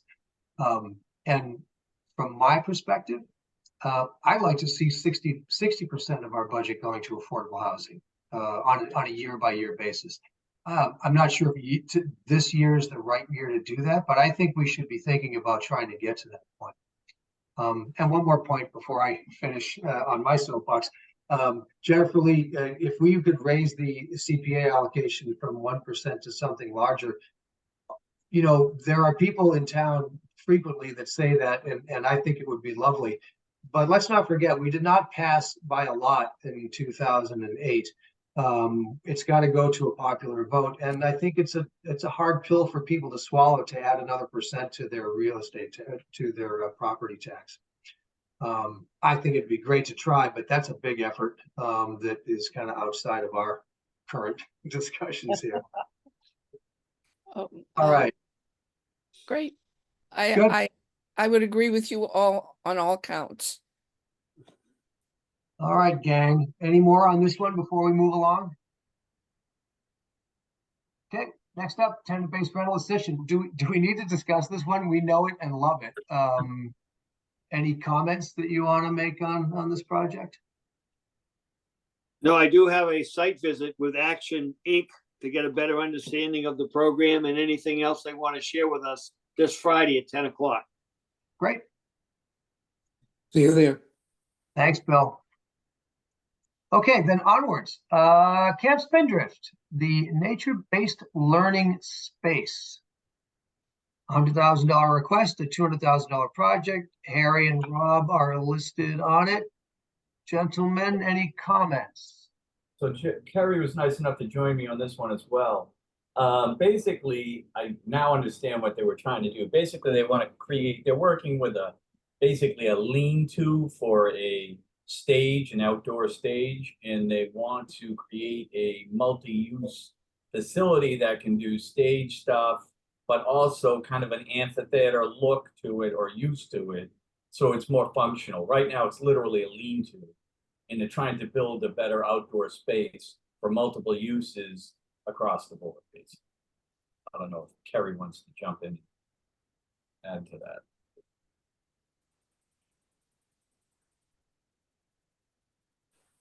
Hello? Stepped away. What do you think of it, Rob? I like it now that I understand it. It was very gray on what they were proposing, but in general, yeah, what they're trying to do. We got a great tour of the entire facility. It is a pretty special facility, not just because where it's located, but the people running it, what they do. You know, they have archery, they have all these things, and it's sad to say some of it's more babysitting.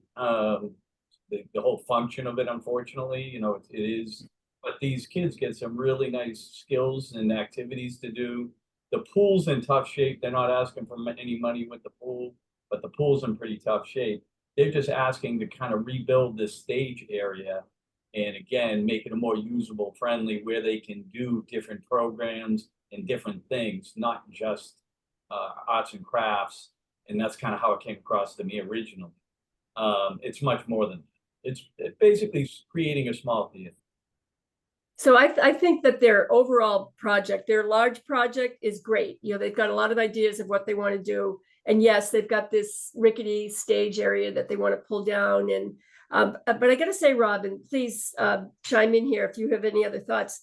The funding in this application, it said that the funding is for nature-based play area structures. And I don't know what they mean by that. Like, I don't know specifically. So I think we need to get back to them and have them say exactly what this funding that we're doing this year is going to go towards. Like, is it going to tear down the stage? Is it going to put in the amphitheater seating? I'm not sure that it is, if it's saying that they are looking for play area structures. So I don't know exactly what, you know, what they're doing. I think that they modified it after, you know, after we spoke with them, which was great, but I'm now not clear on exactly what they are going to do with the money that we're going to give them this round. But yeah, they've got a bigger ask there at some point, and it's going to be beautiful. Yeah, I agree. I'll follow up. That's a good point. Yeah, my read on the application was that the large majority was this nature-based play area structure, which in the exhibits there was a kind of a one-page layout of things that was, it wasn't this, I don't think it was the seating, I don't know, I wasn't quite sure how it factored in, but when I think stage, I think a place you can have performances and people and seats behind it, and that's not what I wasn't quite clear on that. Right. And that's what, you know, what I thought when we were there, I thought that's what we were talking about. But then when the application came through, I'm not sure what they're referring to when they say nature-based play structures, play area structures. So yeah, I think we just need to figure out what they're doing. But yeah, I mean, I do think that would fall under recreation. Anything that, any of the improvements that they showed us that they want to make, I think would absolutely be worthy of funding. It's a great property, and you know, a lot of it looks like it could use some love. So I think it'd be great to help them build it back up. Great, thanks. I will Bill. follow. Great, Hey, thanks, Rob. Matt, I was just looking at prior funding given to the Y, and it says 200,000, which is a lot, in 2019 for capital campaign for Cape Ann Y. I wasn't on the board. I know you weren't either. Do you have any idea what? I know in one of those documents they talk about all the investments they made in the camp, and they had about 99,000, but it didn't. That was for the new For the building, building. the new Y building up by Market Basket. That was their capital campaign. Oh, that capital campaign. Okay, thank you. Jennifer Lee, your hand is up. Well, I wondered if that, was it for that or was it for the senior housing on Middle Street? Good No, I question. think this was for the capital for the big Y. It has something to do with some kind of a Okay. recreational pool for the kids. All right, Didn't the, and this was before Carrie and I joined, was that for the splash park? Well, that's what Yeah, I I was think- gonna say. That, I got That them was down to 100,000 and the city council upped it to 200,000. Yeah, more recently, we did fund something at Camp Spindrift. And Zoe, I see you're still there, but on mute. We finally got that project closed, and they did give us their strategic plan that was part of the deliverables from that process. I'm pretty sure you sent that to us. I can't remember what was in it. I know I skimmed it, but I don't remember whether this play structures and stage type stuff was in the strategic plan. Anybody else recall that? seemed to me it was a outside area that Oh. was that seemed to me like a basketball court, but it was something like Yeah. that. You know? No, Yeah, nothing like what they have in there now was in that I don't think. So that kind of concerns me a little bit, is that, so if they built a strategic plan, why are they looking at a $200,000 project for stuff that's not in the strategic plan? But it sounds like it's probably more appropriate from what you guys saw on your site visit. Yeah, I So would, they've got, new management over there in the last couple of years. The woman that we met with, I think, has only been there for certainly less than 2 years. And then the woman that actually wrote the grant, she's brand new. So yeah, I don't know. I don't know what to say. I can't think of, Rob, what the executive director's name was. Do you remember what her name is? That we met with? just had it up. It'll come to me in a minute. Yeah, That's Well, not she's- Allison Mayotte? no, It was Allison. That was one of them. she's the new one, but the executive director, she was the woman with like the short brown hair. Yes. It's coming. At any rate, she's new. And I don't know if that would have anything to do with whatever change you're talking about. I'm not familiar with the strategic plan, and yeah, so I can't really speak to that, but I can tell you that they've had, new management there in the last couple of years, Yeah. which might dictate change. So one thing I'll note in the budget section in Neighborly, it says there's 4 project expenses. Nature-based play area structures is 125,000, and they've said that's where CPA funds will be used. The other three components for the shade canopy structures, the seating structure, and landscaping, which Yeah. they're not applying. So it sounds to me like it's the nature-based play area structure that they're asking us to fund. Right, but I don't know what that means. Like, I don't remember them talking about that. Yeah. I don't know what the structures are. I Did you think see it might, the picture?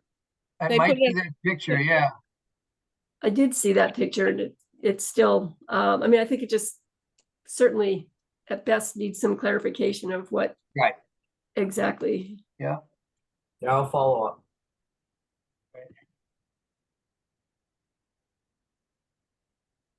Okey-doke. I think they had a master plan in the very beginning of the application. Alright. In the Project project, information, they had in the documentation, they had a master plan. Recorded plans of property, the Camp Spindrift Master Plan of April 2023 PDF. yep. Oh, okay. And we Oh, did give yeah, them yeah, there you go, 42, Bill, thank you. Yeah. you're welcome. And Send we that did to me. give them I don't- 42,000. I can't look at Neighborly while I'm on. Yeah, well, I think, I've got to reacclimate myself with this plan and then, get back to it. But I think we have a couple of questions, but clearly it sounds like they've thought things out well. And I'll look forward to seeing what they say in their presentation. Okay. Shall we move on to our last one? Yep, Sawyer Free Library, Public Gardens. Proto project, asking for a $225,000 grant for us on an $875,000 project. Carrie, this has your name on it. Yep. Wanna Yep, give us I a think, basic overview? yeah, I think we talked about the site visit that we did last month. It was very thorough. The big problem or the concern that we had initially was that the funding would not be there in time, but it will be for like the plantings and whatnot. So yeah, I think it's great. It's going to be a beautiful area. It's right to the right-hand side as you enter the library. And I think it's going to be beautiful, be a nice little green space downtown. Yeah, they'll be planting some nice trees there too. Mm-hmm. I didn't look at the whole budget. Is that 875 all for the garden? Yes, it is. That includes like a rainwater catch basin and underground, watering system. Okay. And yeah, Yep, and a little seating amphitheater area that's currently there now, but they're going to upgrade it, whatever, refurbish it. But our money is actually going to go towards plantings that will come, at the very end of it, because they're going to be starting this. Oh my gosh, I think they're starting it. I think in the fall. Yeah, I think it's in the fall. I don't want to misspeak, but I think it's in the fall. Yep. In September. Plants, if they're gonna plant. Yep. So whether they're starting like the whole project of the outside in September, but they'll be finishing it in June. So they'll be using our monies for the planting end of it. Yeah, got it. Any questions? Yeah. Yeah, I don't. The drawings are helpful.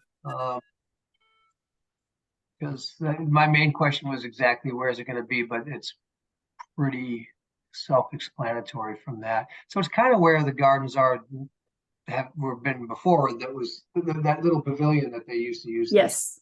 Yeah. Just a little more elaborate than they were. They're gonna be able to keep a lot of what they had there before. It's what they're going to do beyond that, and I think it's gonna be a beautiful, beautiful space. I agree. Yeah. It's just an expensive space. Yeah. Yeah, exactly. Well, it includes a lot of things. It includes the irrigation, and I think it's clever how they're doing the irrigation. They're gonna capture the water, the runoff water, and they're going to be, doing things in a very sort of a green way. And the building's going to be something that's going to be very efficient on its energy use as well. So they really know what they're doing, I believe. It's kind of surprising, really. I just thought they're just going to, make it the old, the same old way that you did things when you did construction. Though there's a lot of thought going into this, and it's going to be a very, very big improvement. Right. Got it. Okay. I'm glad we do this. I know we're running up against my ongoing effort to never meet for longer than 2 hours, but we're gonna lose that battle this time. But I'm glad we go through this at this stage, because I think it just takes our temperature a little bit and gets us ready for the presentations that are coming up next. Unless anybody has anybody else to say about this section, I'd like to say we're done and move on to our next agenda item. Any comments before we move along? I have just one quick question. I was double checking what we were talking about. Oh, yeah, but Rob. Oh, what? Yeah, go ahead. Sorry. Oh, I'm sorry. Yeah, just one quick question. I double checked my books for the ADA restroom, and they don't have a problem. I thought they might have a problem, but they don't have a technical issue. Got it. Great. All right. Well, let's move along then. We've got two other things to cover this evening, which I think we can dispense of pretty quickly. Next one is signage action items. And I thought about putting this off, but we'll just never get to it. So I sent you another spreadsheet link. Can everybody see this now? Can you see, am I sharing a spreadsheet with you that's not the project one, but instead the sign spreadsheet? Yep. Okay, great. So this is where last December we said, let's put signs. These first ones, which have a 1 in the green column, that's where signs already are. So we've got nothing to do. Except for Sargent House, they have the sign in their basement, and we're waiting on Young Legends to finish up their stuff and put a sign there. So those two, we've got to confirm that the signs actually get up. But the rest, these are places that don't have signs today that we need to get them signs and then work with them to make sure they're done. Now, we talked about this before, and I know we talked about who was going to take each project, but I didn't write it down anywhere. So I wanted to just say, okay, let's put names against these, and then let's get signs from the DPW, because I think they've got ones to cover all these, and get them out to the grantee and make sure that they get their signs up. That makes sense? Makes sense. So who wants to talk to, Carrie, you were gonna talk to the church, I think, right? I'll do that. Yep. Okay, so just as back on this, because the email exchanges we had from Mike Hale and from Rose LaPiccolo, I'm not sure where all the signs are. They might be in more than one place, the DPW, but when you're ready for a sign, like Carrie, when you're ready for the sign for church, let us know. And between Rob and I, or we'll make sure we get signs distributed, Great. as Okay. opposed to just all of us going to the DPW. Is that all right I'll with you, take it. Rob? I'll take the KPM Museum. Okay, let's see. Mark, you've got your hand up. Well, I just, so you said get signs to the, to the applicant, to the, but in some cases, they're with like the baseball field's gonna have to be with DPW. Right, For that's the moving it exception from to city the, to city. that's the exception to the rule. So. Right, I'll okay, take- I'll take that one. I'm just gonna call Mike and say, Mike, you gotta move the one from the skate park over. to the Okay, all right, okay, thanks. Yeah. Yep, okey doke. First Parish Burial Ground. Who wants to take that one? Harry, do you want to take that one since you're already talking to Chris Maney? Yeah, sure, that's fine. Great. Thanks. Just buzz her and let her know we want to put a sign up there, and then just if you want to copy me, I'll make sure she gets a sign wherever she wants it. Let's see.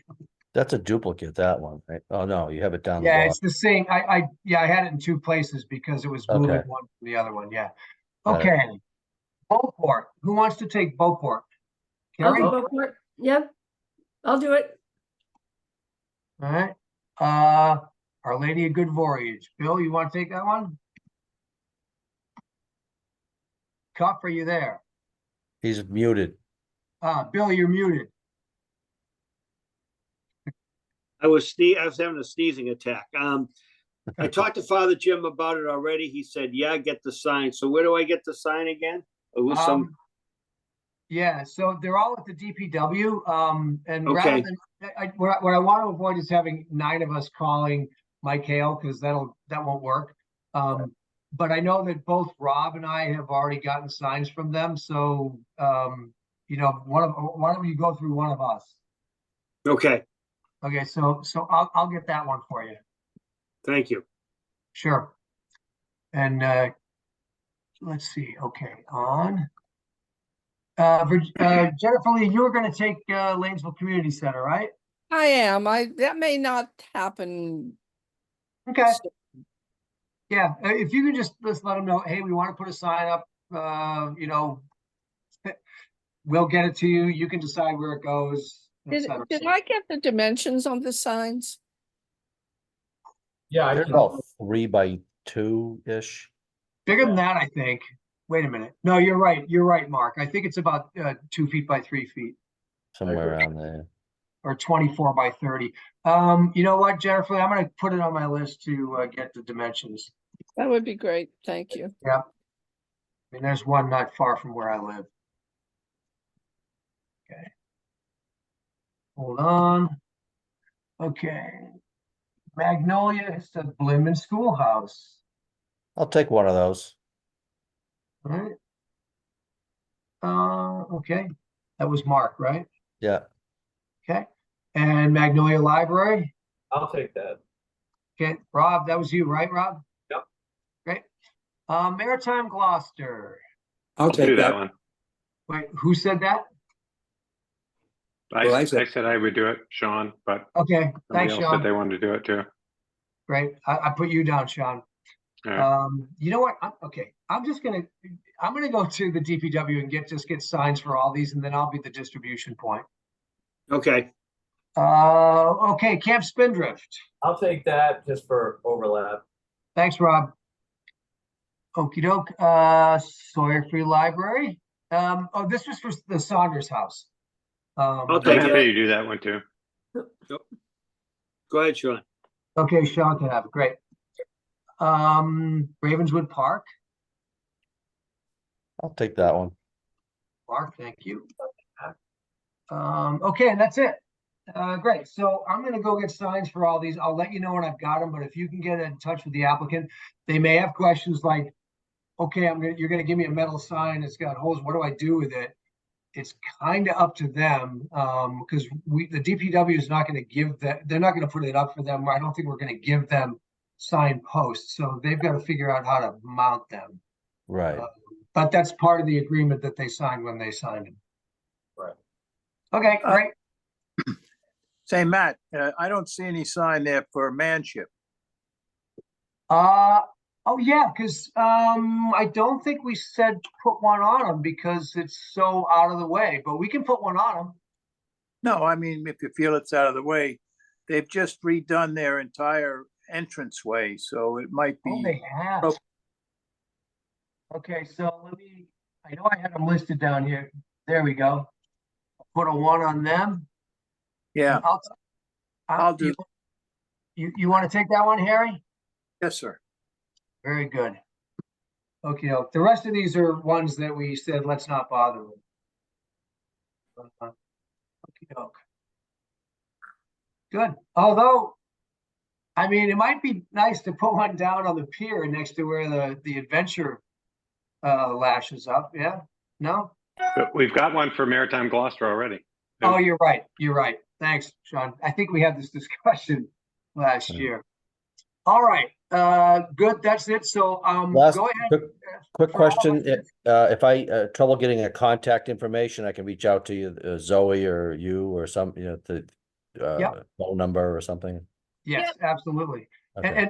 And you can probably get a lot of them off of the CPC projects list here, because I've got not just this sheet, but 2023 here too.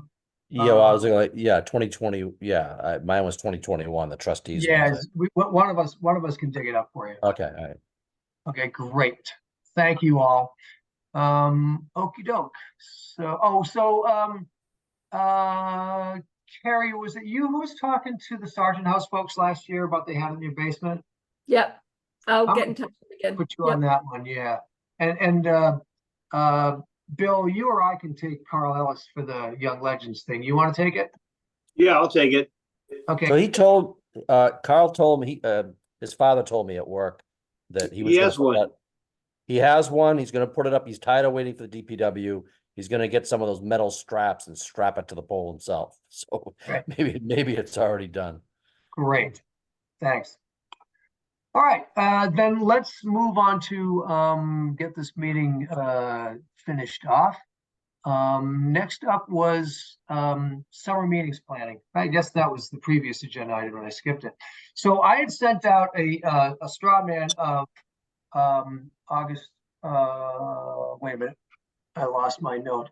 You sent and it I out said- today at 3:41, Matt.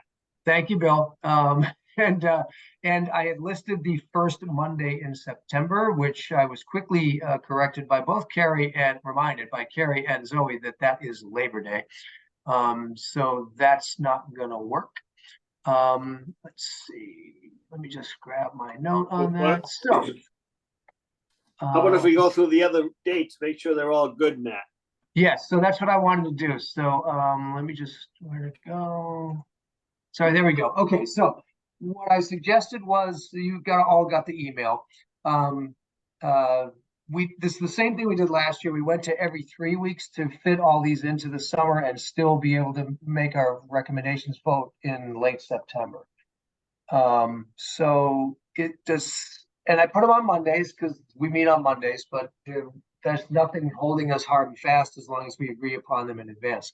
So with that all said, June 10th, which is 3 weeks from tonight, would be the suggested first presentations meeting. Does that work for everybody, or how, I should say, how many people does that not work for? Because we're all, I mean, we never all make these meetings.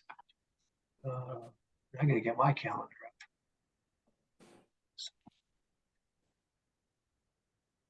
June 10th's okay for me.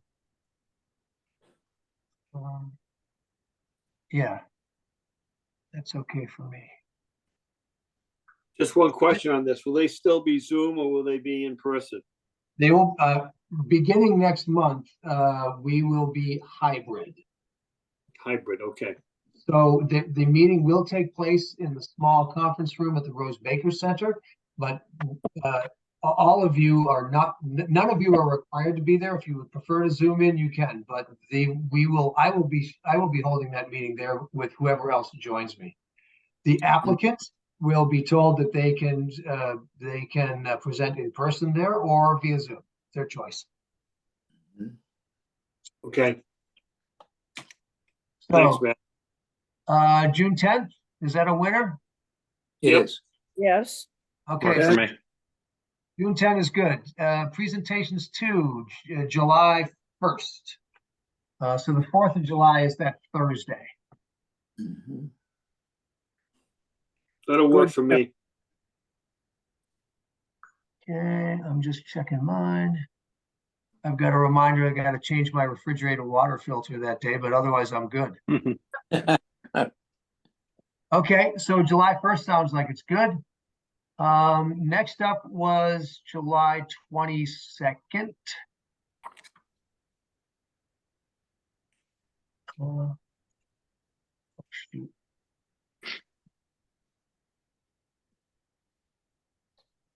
There we go. July 22nd. All right, hold on. I lost my calendar here. There we go. Yep, I'm good. Sounds like July 22nd is a winner too. yeah. Yep. Boy, we're doing way better than we did last year. Uh, Right? Okay, and then August 12th, which is, so then, by then we have all our presentations in. August 12th, that meeting, Kenny comes and spends 20 to 30 minutes with us saying how much money we have. And he asks any questions about the budgeting process. He makes his recommendations. And then we spend the rest of that night going through our applications and working from this sheet to fill out this column as a straw man towards what we'll actually be recommending to the city council. So how does that date work? That is That works okay for me. August Yep. 12th. Good. Yeah, Good here. okay, August 12th. August 12th. Things are looking good. That's good. All right, good. And then, so September 2nd is Labor Day.